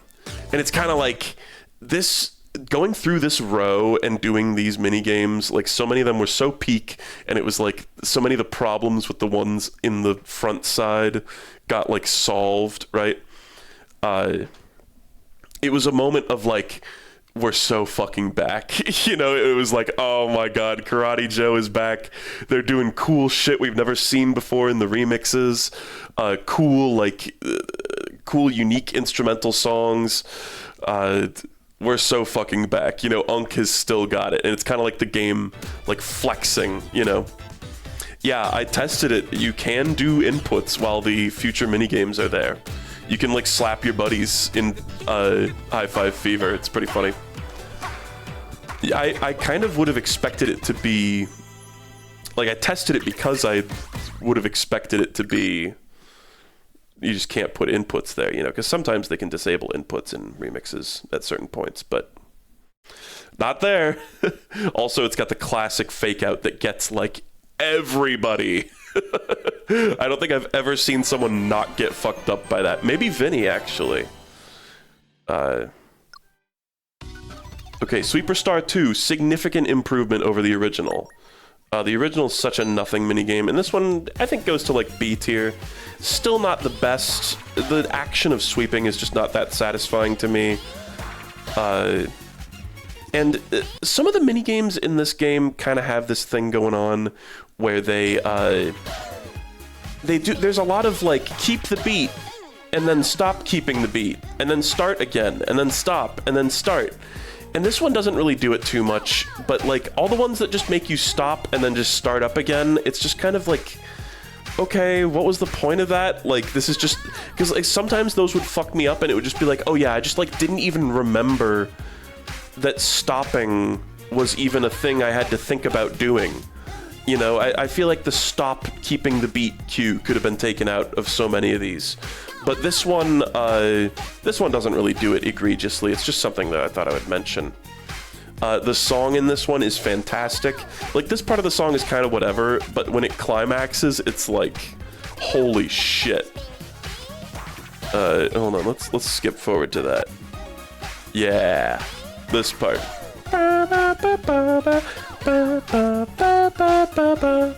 This has got to be, if they do another Smash game, I hope they put this song in there.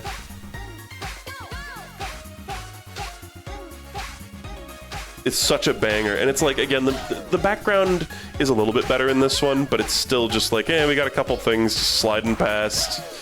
One static object and one thing with 4 frames of animation. It's pretty easy to see how they just, like, I don't know, it's like they made a repainted of the original one. But I also like the female dancers more, the female brushers more. I don't know why. The other guys, they just remind me of the, like, Saja boys, right? But yeah, that one's significantly better, I think, than the original. The original's kind of poopy. The original's the only minigame that's in F that's not a remix. Tragic. Okay, Hop and Slide 2. Honestly, this one just goes right next to the original. It's good. Actually, honestly, like... Yeah, I do think this is just exactly on par with the original. It's just not that different. I thought the another bug and the mountains upside down and that shit is so weak. Honestly, I was kind of hoping it would have some sort of other gimmick to it, but it doesn't really end up doing that. It just has another fast section that's like really hard. But it's kind of funny. Let's go to this part. This is by design. That cracks me up. I still love the conceit of this one. But watch Mount Fuji in the background. You can see the moment it flips over. It's quite obvious if you're looking for it.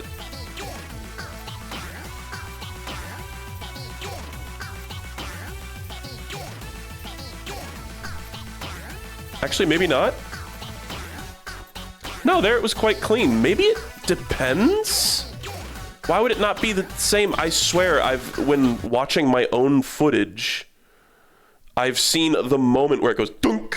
You saw it? Oh, you saw it and I missed it. Okay, well, doy. I guess I thought I was literally staring at it the whole time. Whack. Okay, well, at least you saw it.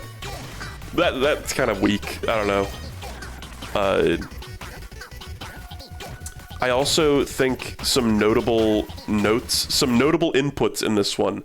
This very last hurdle slightly slows down. The tempo, it sounds like it slightly slows down, and that's because it does, which is fucked. Yeah, they should have flipped the whole screen. That would have been fun.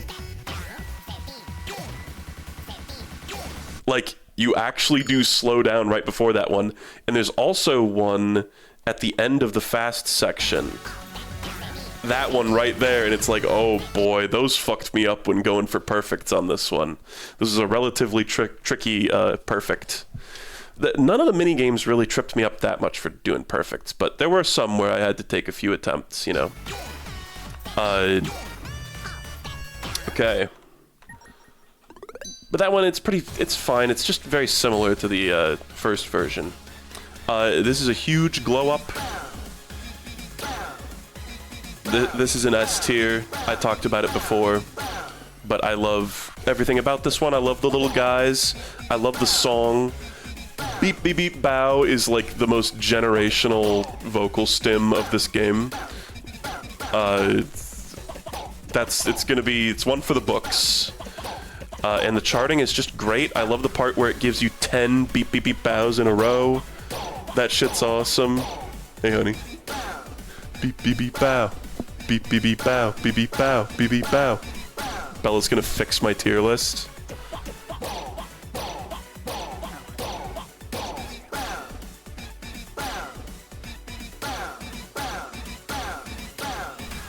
Bella doesn't like Yum Butt Simulator 2. I don't like either of them. Where was it? Where was it? But it belongs in H Yeah. for hell. It belongs in H tier, she says. Wow. That's crazy. But Lightning Bolting 2 is fantastic. I like the 10 beep beep beep bows in a row, and I like when they do like a chupa chupa bow. into a beep beep beep bow in this way that's very smooth and feels cool. You sound like that one SpongeBob episode where they're talking about Electric Zoo. I want the song that goes beep ba ba boop beep boop. Play that song again, the one that goes beep beep boop. Yeah, that right there. I really like that cue. That shit's awesome. And it's got all the tiny guys getting like raptured at the end too, which is so cool. This one has all the sauce that is not there in the original. So, now moving on to Soda Hop. Not my favorite, honestly.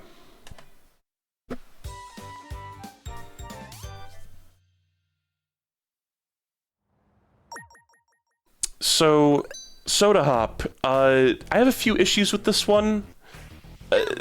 Once I got used to it, it was fine. But the dynamic of you're not actually the one holding the jump rope or jumping. You're the little bottle jumping, and your jumps are smaller and don't line up with the jumps of the girl, necessarily. That kind of threw me for a while, and it was just like the disparity between the actions of the bottle and the actions of the girl and the actions of the jump rope just threw me off a little bit. But this is another one where I guess you could say I got by like visual cues with this one a little bit. It just took relaxing into the beat and just trusting the song, you know, as always. But this was one, I think this was the first one that I like struggled on just a little bit. The song's okay. I feel like this one's very boring. Like, there's just really not a lot going on. There's cars driving by, but they're not even exciting, distracting cars. And then there's the one time the bus comes by and drops off like a moai that stares at you. And that's it. And besides that, it's just like a stationary background of Brazil wall. I also really don't fuck with the charting in this one, so it's basically just lockstep for the second half, and that's like clearly the main conceit of the minigame. But look how much of the beginning of this is just start keeping the beat and then stop keeping the beat.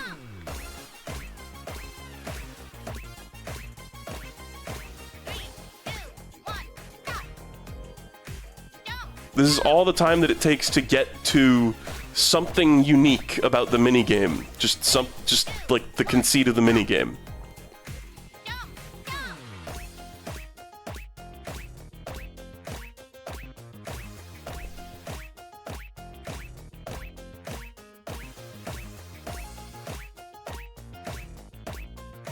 Go for it. Go for what? I'm keeping the beat. We're like halfway through the minigame. This is fun? Oh, we stopped again. I asked for this? Oh, now it's a real minigame. Okay. That kind of bugs me. It's like going for perfects on this one. I was just struck by like how boring it is. It's so painfully boring for so long. And then it's like, oh my god, like finally we can do the fucking inputs. This part of the music also threw me off the first time I played this, but it's just because it's a little bit of a noisy, bassy breakdown that, you know, I think has the potential to throw you off, even if you're not me, maybe. But yeah, not a huge fan of this one. It's just not got a lot of sauce, and it just kind of feels like shitty lockstep that wastes your time for half the thing just keeping the beat. I think that's a D for me. I'm sorry, this might be a spicy take as well. There's just not a lot going on. It's just kind of dull. I like Lockstep so much more, and Lockstep just has everything this one has and more. I don't know. It's funny because Lockstep, I guess, literally has less visual variety, but it feels more exciting to play. So yeah, sorry. I guess it's like when you think about spicy takes, it's like really anything getting placed low is gonna be a spicy take to someone. Remix 10. This is the one that like speeds up, right? Oh yeah, it gets really fast when I hold the click button. Left mouse button. Click button?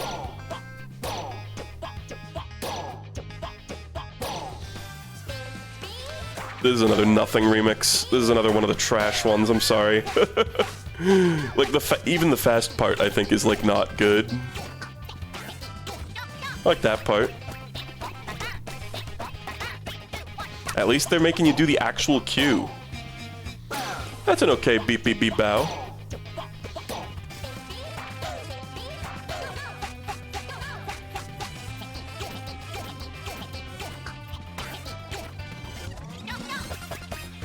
It's kind of funny too. You can see the levels start to stretch out there before the tempo actually starts to change. You notice this? Oh, it's stretching already, but it doesn't actually change the tempo, which is interesting because there are other times, I think in Hop and Slide 2, where the tempo changes but not the visuals in terms of the like stretching. They're like literally for like one input.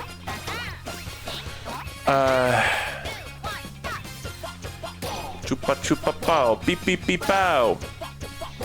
Yeah, I don't think this is like an F tier, but it's definitely one of the lesser remixes. The like fast part kind of redeems it, at least.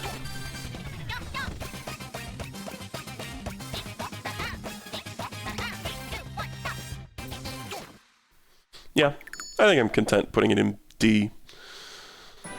Okay, Soccer Dreams 2, pretty significant. I don't know, better than the original. Still not my favorite. Still just kind of feel like we've been here before. Just thematically, of course, this one, it's funny. If you take the picture of, like, Double Date, they're, like, right over here. The Double Date couple is, like, right here off screen. Or that's, like, where Double Date takes place, because the same school is in the background. And, somebody said holy headphone dent, and I was like, did I turn to the side? No, she turned to the side.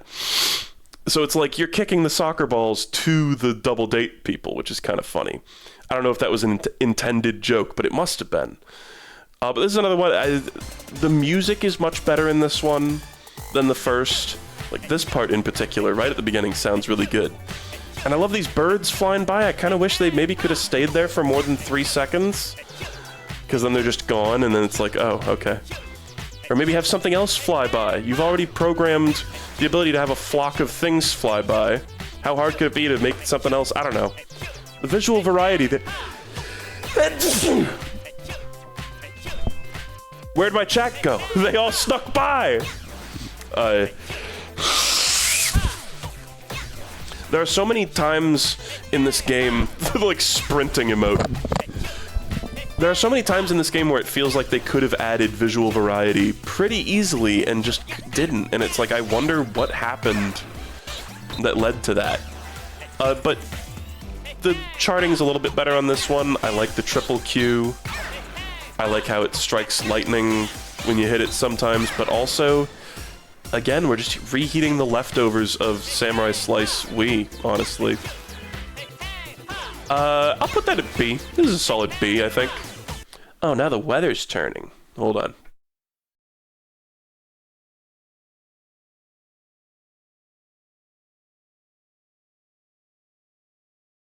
Okay, excuse me. Sorry, I was like really snotty this morning, and then I did a bunch of rituals to make it go away, and it's kind of coming back. Blech. Okay. We're getting there, though. We're getting pretty close. I guess we're more than halfway there. So Soccer Dreams 2, kind of whatever, but good. It's fine. Disc Dog 2. I would probably put this one right next to the original. It's a slightly less good song, but like this song's pretty fucking good too, man. Like, damn, that is pretty good. I don't know, like, pretty damn fucking catchy song, and I like the little offbeat discs they give you. And I like the way they sort of cue you into the offbeat discs naturally without ever telling you that there's gonna be offbeat discs. These would definitely be a high A for me. Somebody's going, oh, you know, these are, Disc Dog should be at the very top. I get it, Disc Dog's awesome, but it's a little simple. It's a little simplistic. Why am I looking at, like, the comments of the video? Okay. Crab Snacks 2, Instant S. It's so good. The song is so good. The Bossa Nova fava beans are a genius addition. It looks fantastic. New setting, you know, it kind of reminds me of Glee Club 2. The song is such a banger, and it's so funny and just enjoyable to listen to. I love the voice going, in the background. You still got the fun can distraction, too. Absolute banger. The song mentions God. Good. Well, the game's about heaven. Space Sentry. It's fucking goated. I think Space Sentry might be. Oh, this is actually one that I'm a little conflicted about because I would love it if this one was condensed down into one minigame where it has all the different cues but this song. Because the second version of this game has an inferior song, but this song... Like, what am I fucking listening to? This shit rocks, man. It just makes you want to jump around like the little guys in the corner, you know?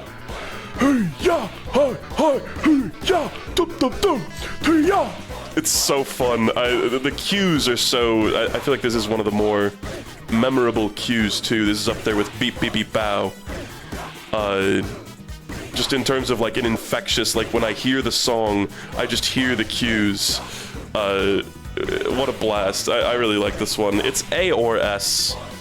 I just wish it had dun tuya as well. Ah, fuck it. I'm feeling generous. Let's put it in S. It's such a good song. And it's just so satisfying.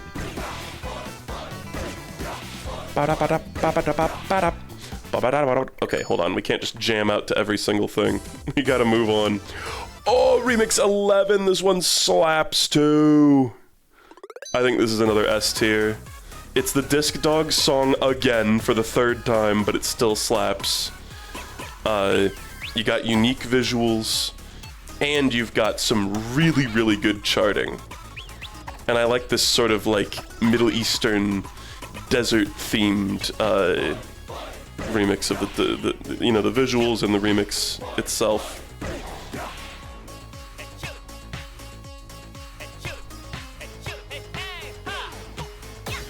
Break down and shoot and shoot and shoot. This shit right here, that's so cool. Actual custom remix shenanigans. That just rocks so hard. Yeah, not much else to say about this one. It's a fucking absolute banger. Yeah, and the meteors say sorry to cut in and other various things. Am I interrupting something? Emergency, yeah. Those are very cute. What a great remix. Yeah, S tier. Let's go. Okay, Quick Hands 2.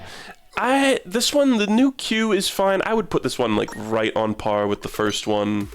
There's almost no differences besides just different music, different charting, and the new input. But they don't even really make you do the new cue that much. I would say, honestly, I like this one a little less than the first one. The new cue is good, but the music's not as good. Heat, hey, heat, hey, heat. Yeah, not much to say about this one. Sorry, my nose is acting up, guys.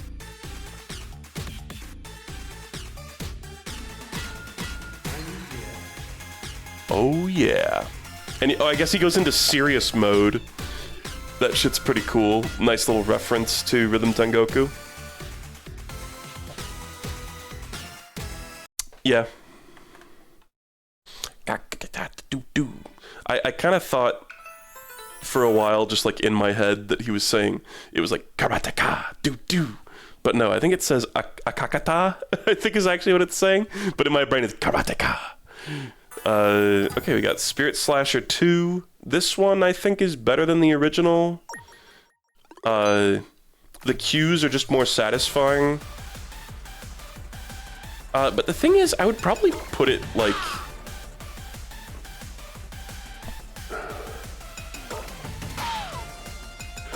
I think it's still in B. I'm just gonna, you know, there are no rules. I'm putting it at like the top of B for now. Because it's got a better song, it's got more complex cues, a significantly better song. But the visuals are still the same, not a whole lot different. There's just not a whole lot to talk about, I guess. Like, you meet the lady at the end. You meet Girl. She has a name.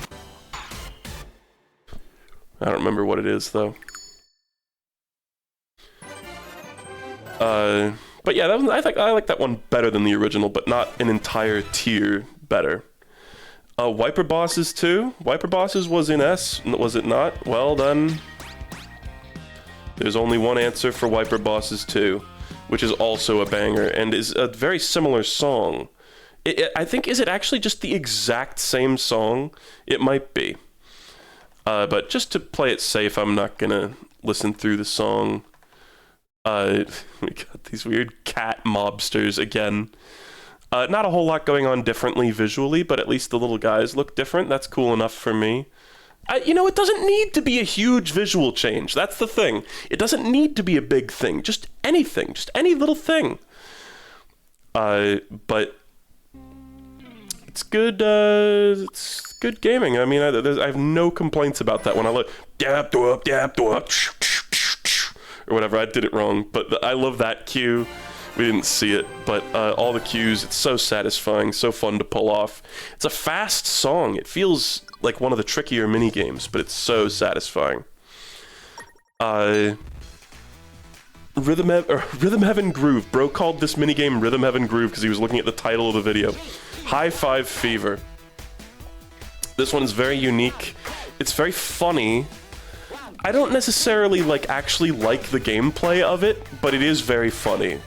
And it makes me laugh. I would put it in B. Probably kind of a low B. Really, the gameplay is just not that good, and frankly, the minigame, it's just kind of it looks like ass. And I know it's this is not what you're looking at for most of the actual minigame. You're looking at these guys teleport around to the different stock photos. But this screen looks fucking terrible. The way they're slightly off center, they're not even standing on anything. They're just floating in this weird void, and this TV kind of covering 1 1/10 of them, and it's got this shitty font on it, and this is how this minigame looks in every single remix. It's just kind of they really, if you're going to use this screen so much throughout the game, you shouldn't have made it look like this. The guys themselves are animated fine. And, the whole stock image thing is very funny. Take him out. I'm getting my sleeper cell signal activated. Take him out. But, yeah, there's a certain shittiness to this one, a little bit. Cyberpunk remix. Yeah, that shit was corny. So yeah, I'd put it in low B. It is funny though. Is this the Cyberpunk? No. You know, this is a middle of the road remix. You know, actually this one's good. Yeah. I think I like this one.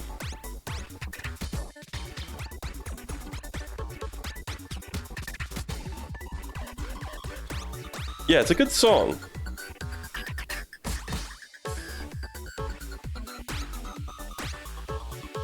And I feel like this isn't even the best part of the song.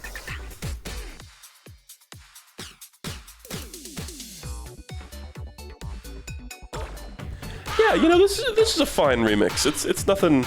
A lot of them have been grouped at the top or the bottom. And in fact, you know, this is weird, but Remix 2, you can hang out at the top of A. You're good, but you're not S tier. Sorry. And this one, I think I would put in, A. Yeah. Or B. Let's put it in B. Because it's got this. It's got the fucking fly fibers in it, tainting it. And again, in a remix, you've already built the functionality to copy and paste these guys onto like various images. Just use it, man. Like, I just wonder what behind the scenes, like, were they intentionally trying to keep custom graphics out of certain remixes? Like, what were they doing?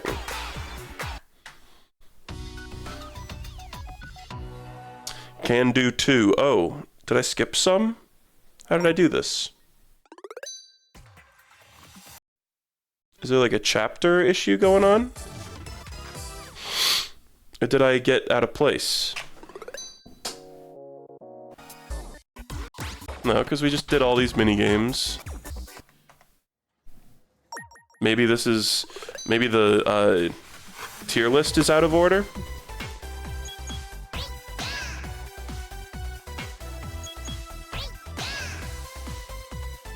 I like this one better than the original. Better song, better charting. It's very, like, intense, but very fun.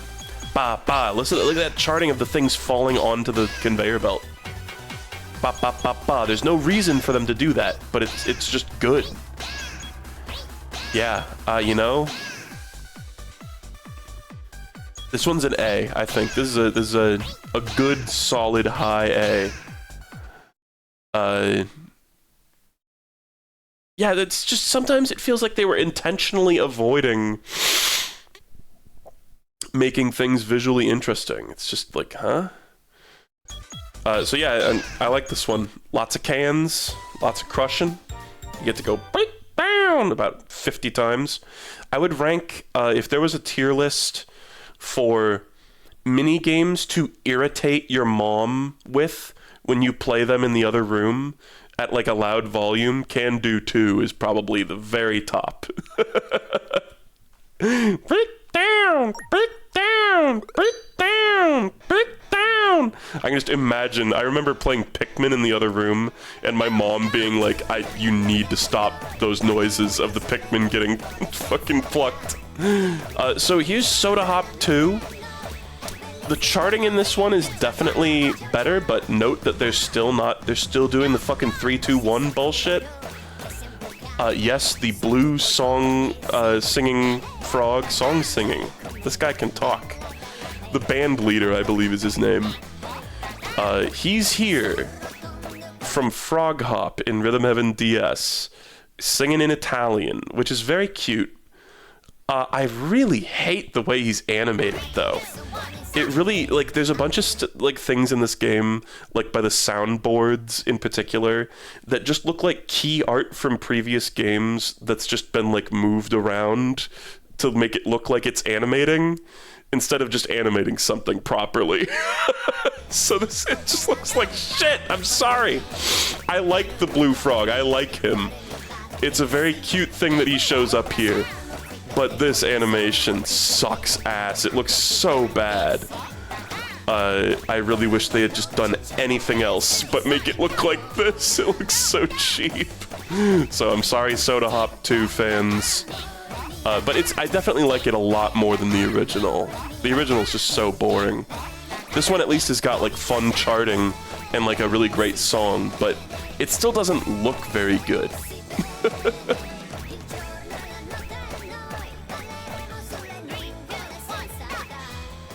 He feels taxidermied. Yeah, maybe a little bit.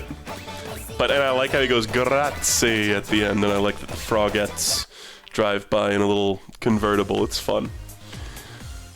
Okay, A for Effort 2. This is a really weird sequel, because it's like... The visuals of the original are entirely the same, I think. I don't think there's any new stock images, but they've got this band playing over it, which is kind of cool. Hey, Heat, hey, Heat.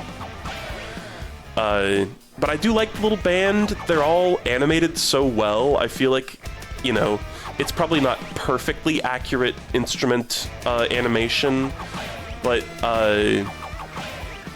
it's probably... Like, I don't know, just looking at their hands and looking at, like, the drummer and stuff, like, it seems like it's actually, like, pretty realistic instrument animation, which is just more effort than they had to go to. And you love to see that. You love to see devs going above and beyond. I also think this one is fun gameplay-wise. I think my same complaints about the original kind of carry over to this one, about the cues not really matching the response that you're supposed to do, and that's probably intentional, but I don't know, I just am not a big fan of it. The big thing about this one is the 5A input, and look how much they train you for it. They just trained you for it just now. Da-da-da-da-da-da-da-da-da-da. They do it for so long before they actually hit you with like the tricky 5A cue. But that is probably the most fucked up cue in the game. It's like that or the triple clap on High Five Fever 2. But look how much they're training you for this. Hey, hey, hey, hey, hey! And then it's like you get it and you're like, yes! It's very satisfying. And I like the cute little band animation, it's good. Yeah, it's a weird minigame, and this band animation they also...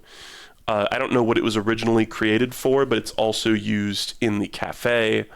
You can get these little cutscenes rarely where the band is playing and one of the characters from the game is singing this little song, which is very cute.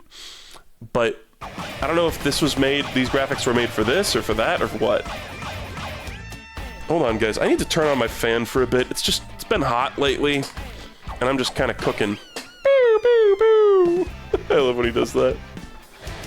You kind of get an idea of the personality of this guitarist guy, by the way. I forget his name, but he's like a real musician who just wrote this song and the Wiper Bosses song. Oh, the Wiper Bosses. Okay, sorry, I just needed a tiny little bit of breeze there. A for Effort 2, though, man, I don't really know where to... for lack of a better idea, I just want to put this next to the original. Germ Aerobics 1. Kind of an unfortunate minigame. I would maybe put it in, like, C. The sequel is so much better. But this is another one like Space Sentry, where I kind of like the song in the first one. I wish this version had the cues from the sequel. Like the slow green cue, it's kind of funny. It only appears in this minigame. And that's it. It never appears in any remixes or in the sequel minigame, which is kind of funny. I don't necessarily dislike the green cue, but just why did they limit it to only this one? Kind of weird. But it is very cute. I like the little germs. I like the way they move. There's like a looseness to how they move that feels very unrhythm heaven-y. But it's not necessarily a bad thing. It's just unique. Have you guys seen there's like an exploit to this game where if you're going for a perfect, you can do 2 inputs at the same time and get away with it, and the game considers it perfect? It's kind of tricky to like even verbalize how exactly it's done, but it's kind of cool. It's an interesting little quirk of the game's engine, I think. Yeah, there's not a whole lot going on in this one, and I'm not the biggest fan of the cues, so maybe I'd put it in C, but the second one will be higher. Oh boy. No memory of this one. It's another Nothing remix, I think. This remix has the slow cue, it does. Did I just, like, miss it just now?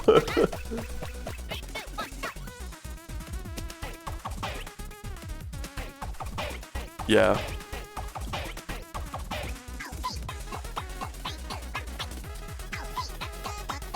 Oh yeah, I guess they do. Well, it doesn't show up in the sequel at all, or any of the sequel remixes. Yeah, oh boy, yeah, I'm not the biggest fan of this one. Maybe D.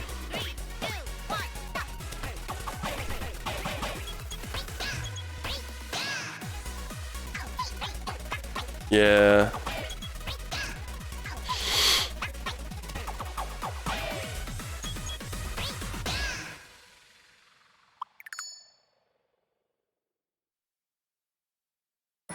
Okay.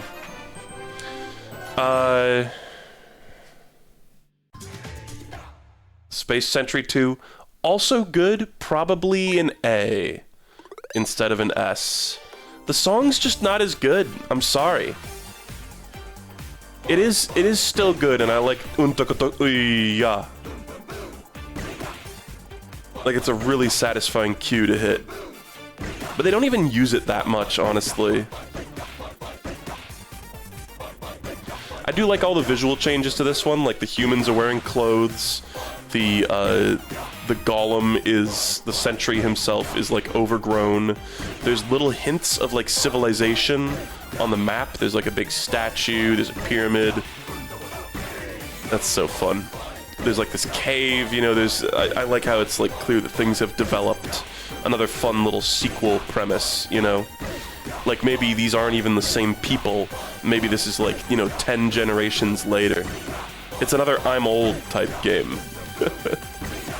Yeah, and this one is the game that has the highest kill, like, death count when you fuck up.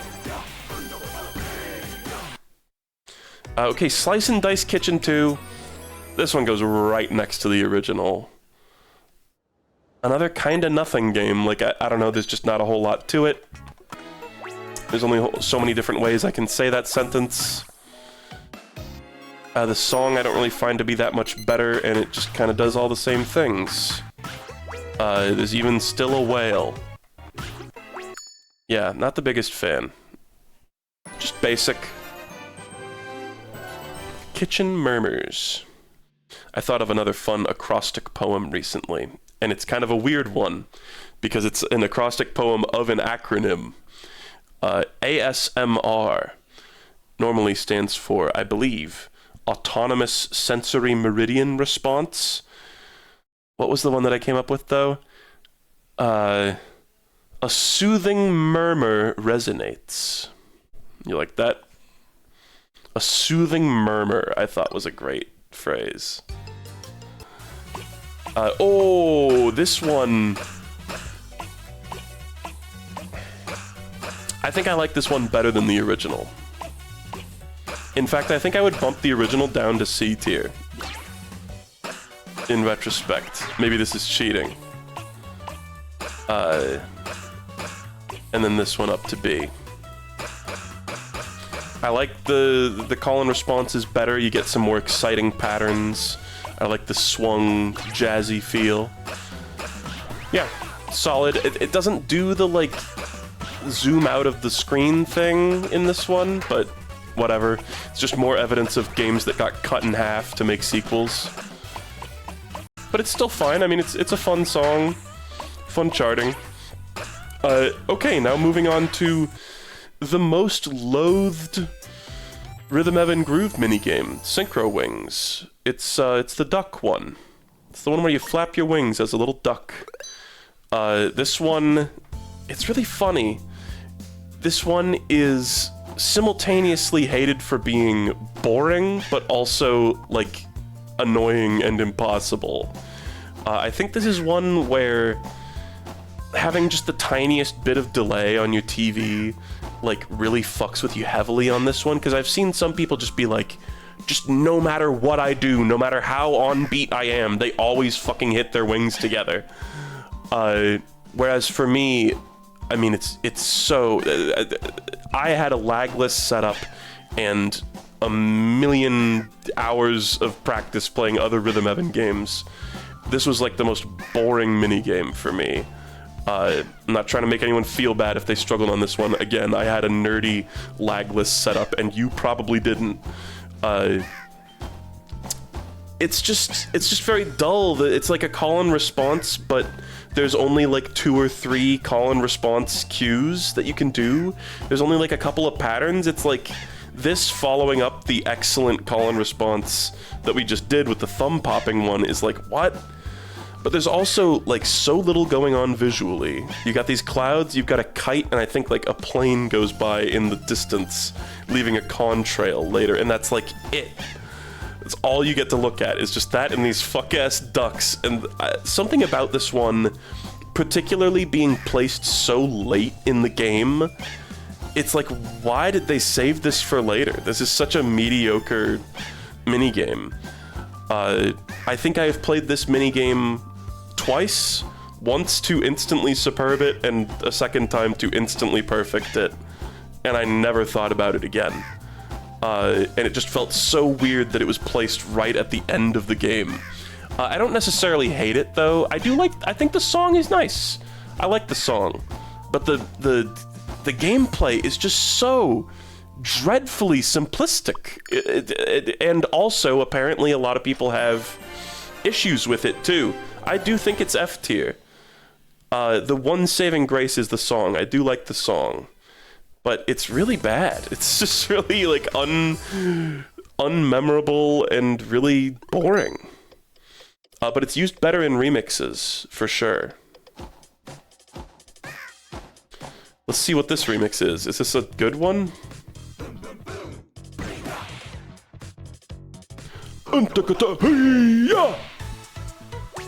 Oh yeah. Oh, I didn't really care for this one.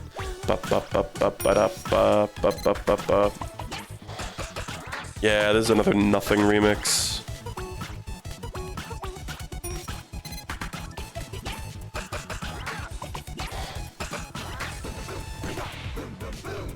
Yeah.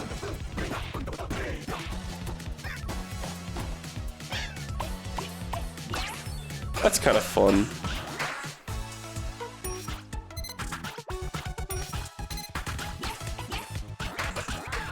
Yeah, let's just watch through this real quick. Yeah, Heat.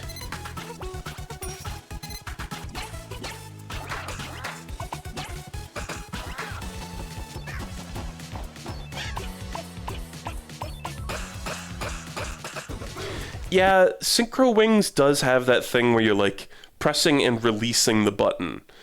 And it's true, that's an unusual control scheme that maybe people aren't used to. It's a very rare type of control, doing things on release in Rhythm Heaven. I do totally get that. But for me, I mean, this is my tier list, and I felt like it was just so boring. I don't know.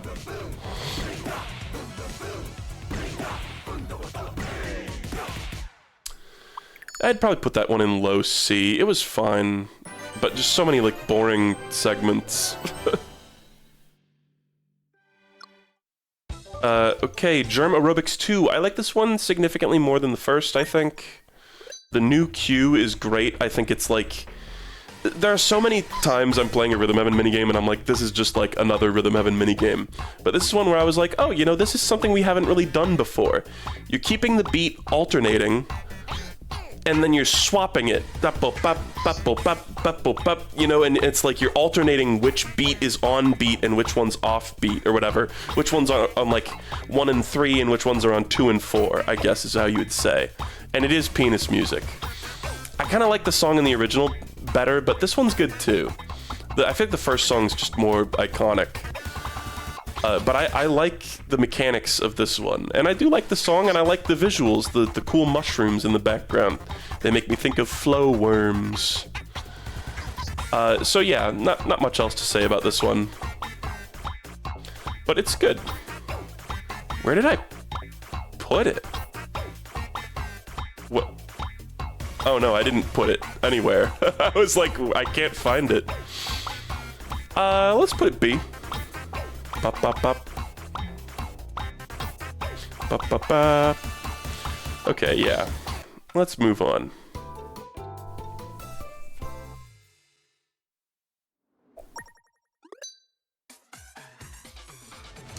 This is an interesting one. Feed the Beast 2. I heard a lot of people say, like, it went from being just a normal queue-based game to being a call and response game, which it kind of did.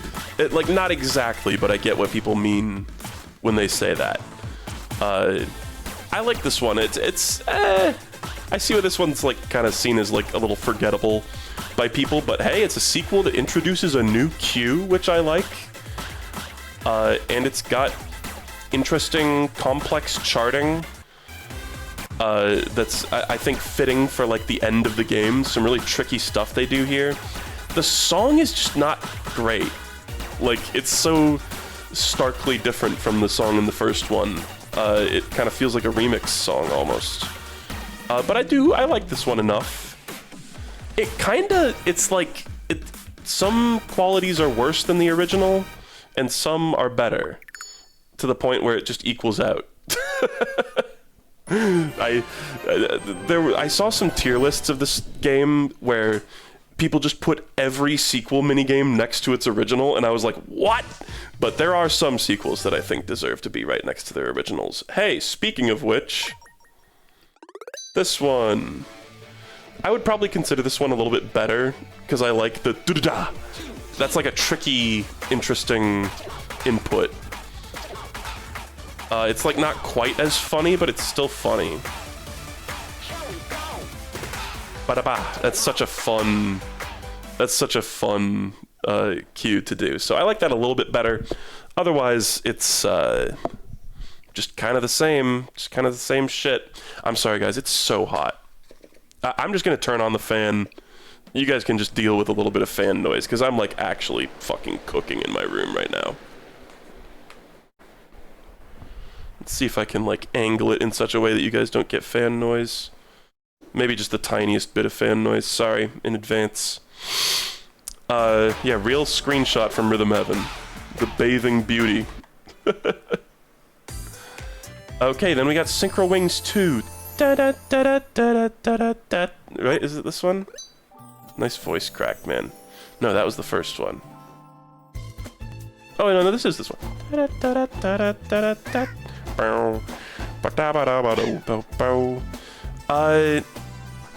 I think I like this one the tiniest bit better than the original, but it's again so simple. I think I played this one 2 times. Once to instantly perfect superb it, and once to instantly perfect it. It's just dull. Just dull. Hey.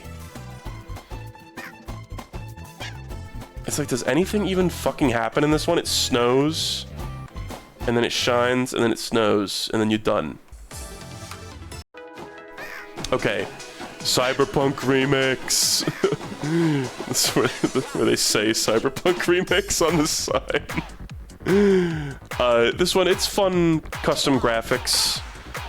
High Five Fever kind of like mars this one a little bit by its presence. But everything else looks great and plays great. I think this is a fun one. I mean, all the ones with custom graphics.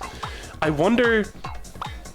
It's kind of funny that there's not a remix in this game that has custom graphics that's bad. You know what I mean? It's almost like they knew which remixes were good. Like, I guess there's the one with like the stock images, like Remix 16, which is like kind of whatever. But although it's like, I guess it's 11, 18, or sorry, 11, 15, and 2, I guess, and 5. Those are like the significant visual change ones, I think. And they're all good. I would probably put this in A. It's an A tier remix. Good use of synchro wings. It's like, this is the kind of variety that I wanted in synchro wings, right? Yeah, remix 8 kinda does. Okay. Yeah, good remix. Not much to say about it. Good song. Nothing too crazy. Remix 16, this is a bizarre one. It's just like more stock images, but with kind of a less of an emphasis on humor and more of an emphasis on beauty. This one's cool. It's like an unbelievably slow minigame. This is one that I point to when I go, you just need to do some little visual things to distinguish a remix and make it memorable. Like, you don't need to do that much. Like, even stuff like this works, you know? It's just, like, images, basically, that have been spliced in. But this one, honestly, I say that, but, like, the charting on this one, it's so slow and so, like, dull. I don't really like this remix that much, but the visuals are cool. No complaints about the visuals. That weird fast fava bean. I don't know. This one, it's like a vibe. It's a cool vibe. The visuals do carry it quite a bit. Hey, a custom tea graphic, and it was just a picture of a cup of tea. This is also one of the shortest remixes, I think, ever. Maybe the shortest remix in the whole series. like we're already done. Right? Doesn't it end on Brawly Good Show? Oh. Yeah, that one's kinda whatever. We're in the column of remixes, by the way. The last 5 minigames are all remixes. So, like, honestly, I don't know, that's like a C for me. The visuals kind of carry it. Otherwise, it's just so, I mean, it's like eating a saltine cracker in terms of, like, the gameplay difficulty. Okay, remix 17. This is the silhouette one? No. Bum, ba, ba, bum, ba. This one kind of pissed me off, going for perfects on this one, and it's for a very specific reason. I think this is a good one, but I had a specific complaint.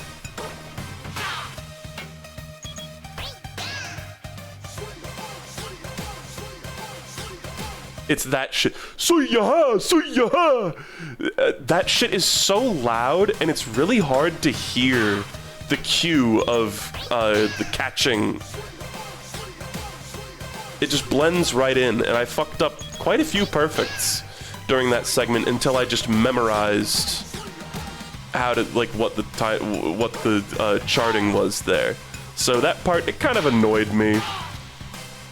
I think that's an example of maybe the music kind of overpowering the cues just a tiny little bit. But the charting is good.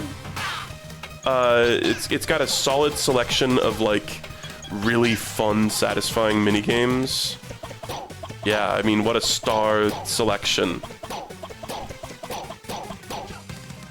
Oh, and then High Five Fever is gonna show up and take it down a full letter grade.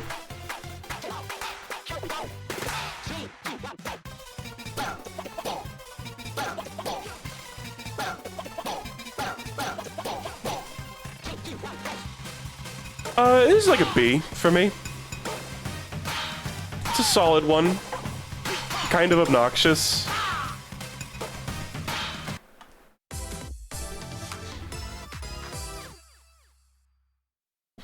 We're trying to get through the last couple of these. This one's real good. This is one that's kind of got visual changes, but like nothing too crazy. It's just silhouettes. Which are quite easy. As visual changes go, they're quite easy to make, I mean, as from like a developer standpoint. Yeah, the charting on this one is fun. It's kind of a long remix, but it does have a cool song, like when it gets going. Weirdly, when I was doing, this is just an anecdote, this is not really speaking to the quality of the remix. When I was doing this remix, doing perfects on this, I fucked up on this windshield, the wiper boss's part, a bunch of times in a row, like 5 times in a row or something. Or not 5 times in a row, like maybe like 2 or 3. On this exact part right here. Bop, bop, beep, beep, bop, bop, beep, beep. For some reason that fucked me up super hard. I just like I understand what it is, but it for some reason, something about it fucked me up multiple times in a row, even though it's like not hard. I don't know why. Yeah, the charting in this one's not like that crazy, is my one problem with it. Like, the song is good. I like this part coming up here. This part, yeah.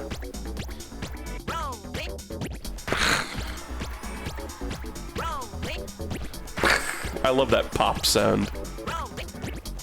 It's so satisfying.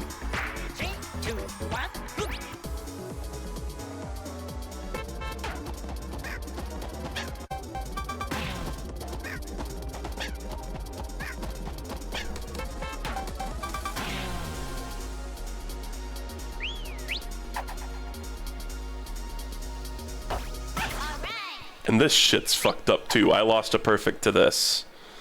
The silent disc. Counting to 7 on beat is already not the easiest thing in the world. Doing it with no music is kind of fucked. Reminds me of the ending of Spaceball 2 in Rhythm Tengoku. Where they just have you keep time, basically, and fade the music out. This this is a contender for my favorite remix in the game. I guess I should rank 18. C. Yeah, C tier. This is probably my favorite in the whole game. It's just so good. This is what I started off the stream with. Just great charting, doing all the cool tricks that they've been doing throughout the game. And just a banger song, just an absolute certified banger. And I love that, you guys know I love remixes that constantly jump around from minigame to minigame. And this does that quite well. And there's even some sections from Sweeper Star and Soda Hop that I actually like. You know, they took some minigames that I wasn't a big fan of and put them in here anyway, and did well with them. Break down! Yeah, the recurring can do is so good. Such a fun idea.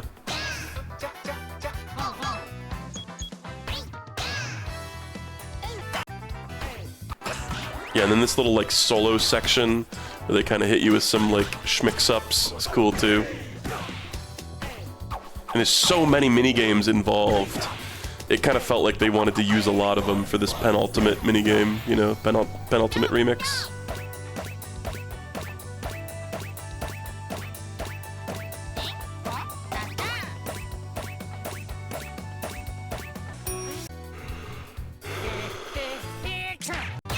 Yep. It's a very long remix, but very good.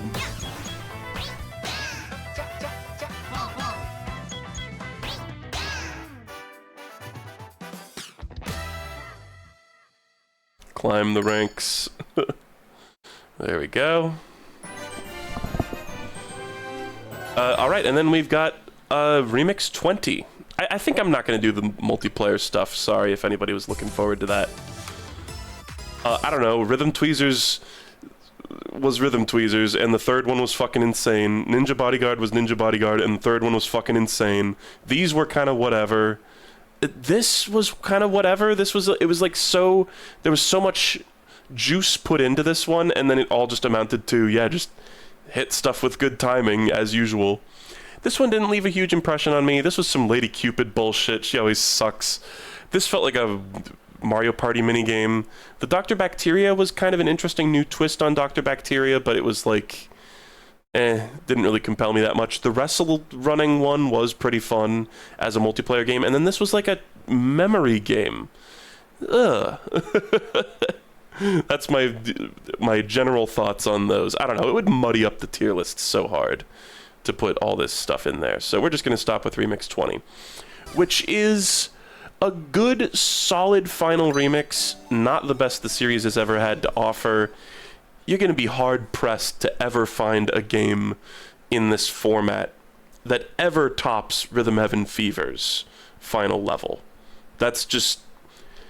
You can never top that. That's just not a thing.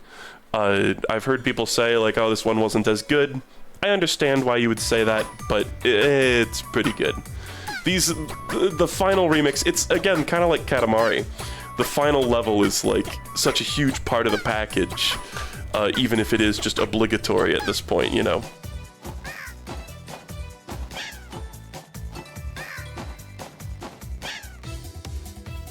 I've heard some love for the Megamix final remixes, but I don't know. I never really liked them that much.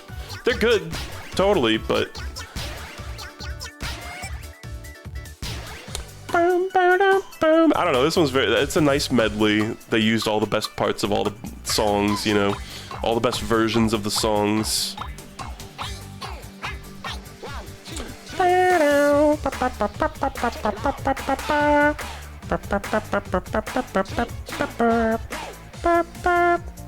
Boom, boom, boom, boom. Chop. I wonder if I'm synced up. I probably am. Apparently whenever I say that, I am.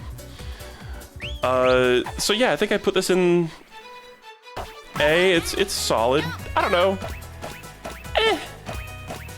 Yeah, A feels right. S would just feel weird.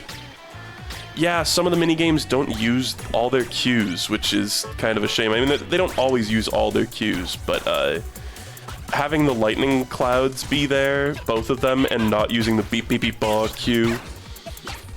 Insanity. But still a really nice final remix.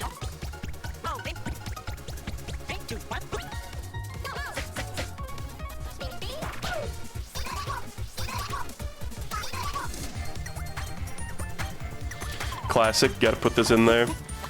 Even that doesn't hit as hard anymore, it's just like, oh yeah, I mean, of course they're gonna do that.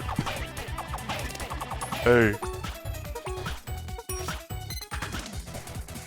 Yeah, this bit pisses me off. Beep beep beep bow! In a perfect world it would say beep beep beep bow there. It just feels perfect for it. Why would you put the pink cloud there if you're not gonna do that?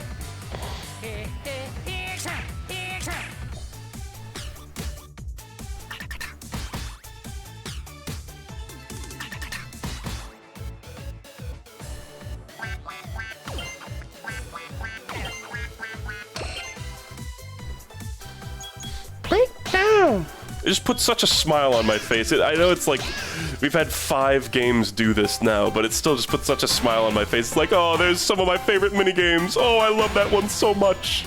And then the car one comes up and I scowl. Even the car one's not that bad. It's just unmemorable. It's just kind of poopy a little bit.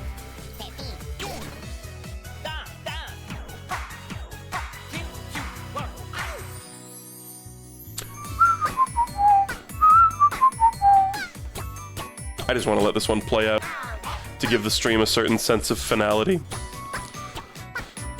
I guess, should I start sorting these?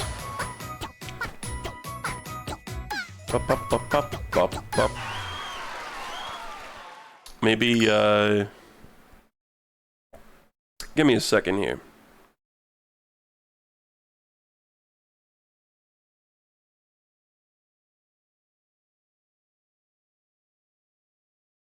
I'm changing my setup.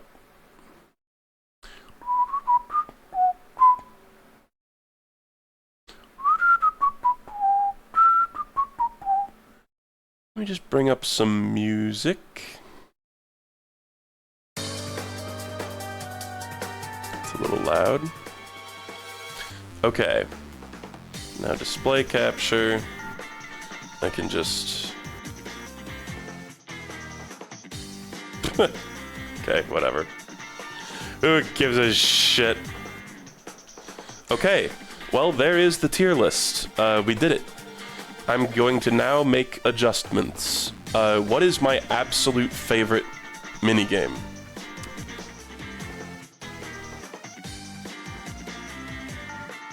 I'm going super fast, just based on vibes.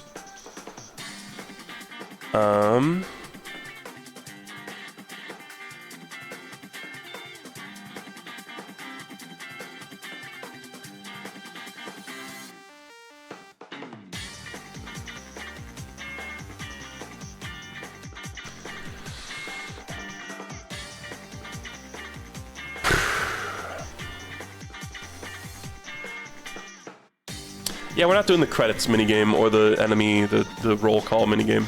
Sorry. Oh, Remix 9 is so good though too. No, I think 9 goes above 5.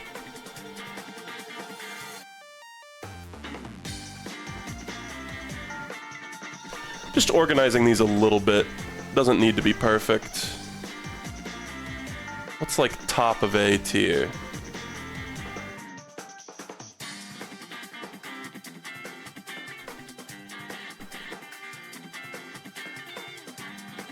Putting original Disc Dog lower.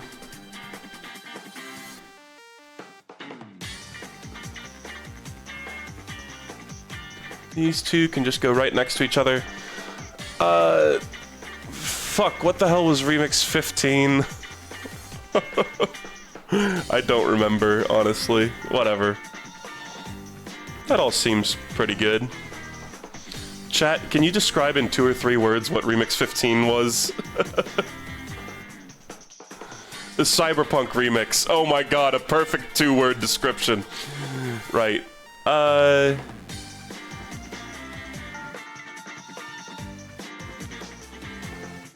Honestly, yeah. Okay. Dude, it was Cyber.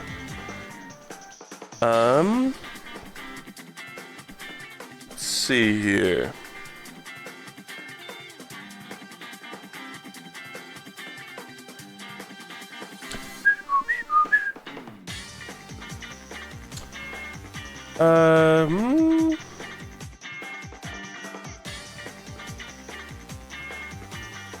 We're going on vibes here, folks. I think Alien Alphabet. I don't know, but think about the song in Alien Alphabet, man. Oh. Oh, yeah. Soda Hop 1, you can go to the bottom of B tier. Sorry. Beep, beep, break down. Break down.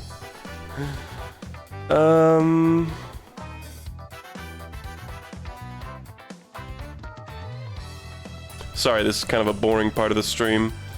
I'm locking in for this and then I have to go make spaghetti for my grandpa.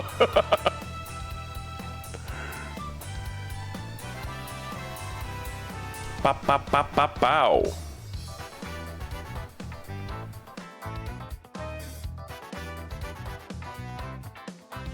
Oh wait, this is Germ Aerobics 2. That still works.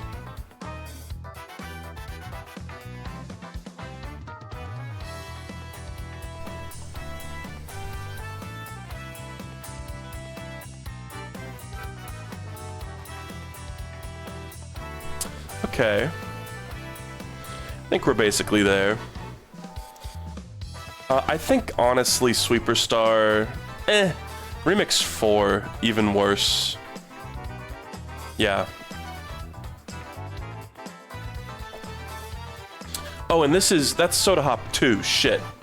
Soda Hop 2 is actually significantly better. Yeah. This is Soda Hop 1. Which I think is going at the bottom of D tier, frankly.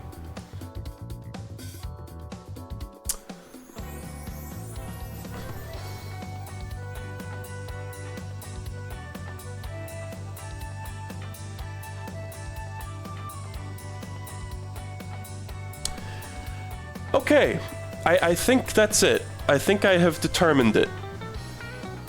This is the list. It is finalized. I'm putting my stamp on it. Stamp of approval. This is the official Grapefruit approved Rhythm Heaven Groove tier list. Unless I've done something horribly wrong. I may have made some mistake even by my own judgment. Pretty damn good game, though. I had some criticisms today talking about the minigames. I wish there had been fewer minigames. I wish it had been condensed a little bit more and maybe had fewer remixes.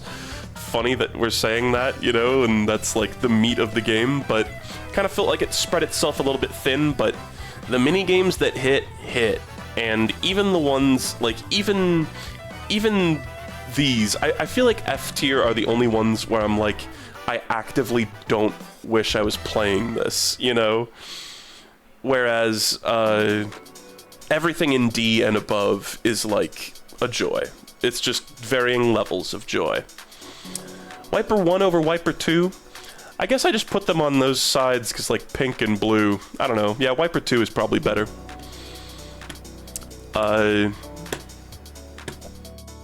Yeah, that's it. Now I gotta go. That was almost a 3-hour stream, damn. Well, sorry this wasn't Majora's Mask. I'll do more of that soon enough. I actually lent Bella my capture card to play Splatoon Raiders on Discord for her friends. So that might be a little bit before we do more Majora's Mask. I've been, like, not in a super stream-happy mood. I've been in kind of an editing mood lately, so... I hope you'll accept this small little stream experience that we're doing here, even though this wasn't a video game. But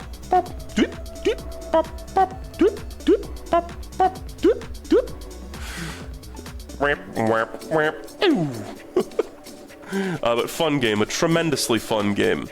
I would rank it probably my third or fourth favorite in the series, which is among Rhythm Heaven esteemed company, and that is a very admirable ranking, I would say. And I think we can all agree this is correct. I mean, are there any here that like really piss some of you off? Just out of curiosity, it's not a bad thing. It would be funny. Let me know if there's any in here that just like really upset you or that you think are just totally off base. But of course, it's all, you know, personal preference. Okay, shall we... Let's go raid somebody, I suppose.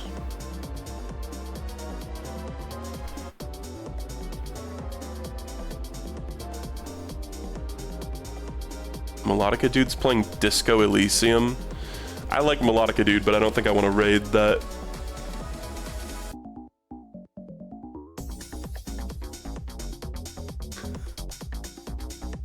Playing Rhythm Heaven Groove first time. Exclamation mark Mr. Beast video. Exclamation mark TTS. Mr. Beast video? Let's raid, and if they're crazy, we spit. Is that my iconic line now? Sure, let's go raid this person, Ahina Hayama, who apparently has a Mr. Beast video. Go be nice and cool to this person who is experiencing Rhythm Heaven Groove for the first time. And thanks for watching. This is probably really truly the last Rhythm Heaven Groove content you'll see from me besides main channel edits. How could there possibly be more?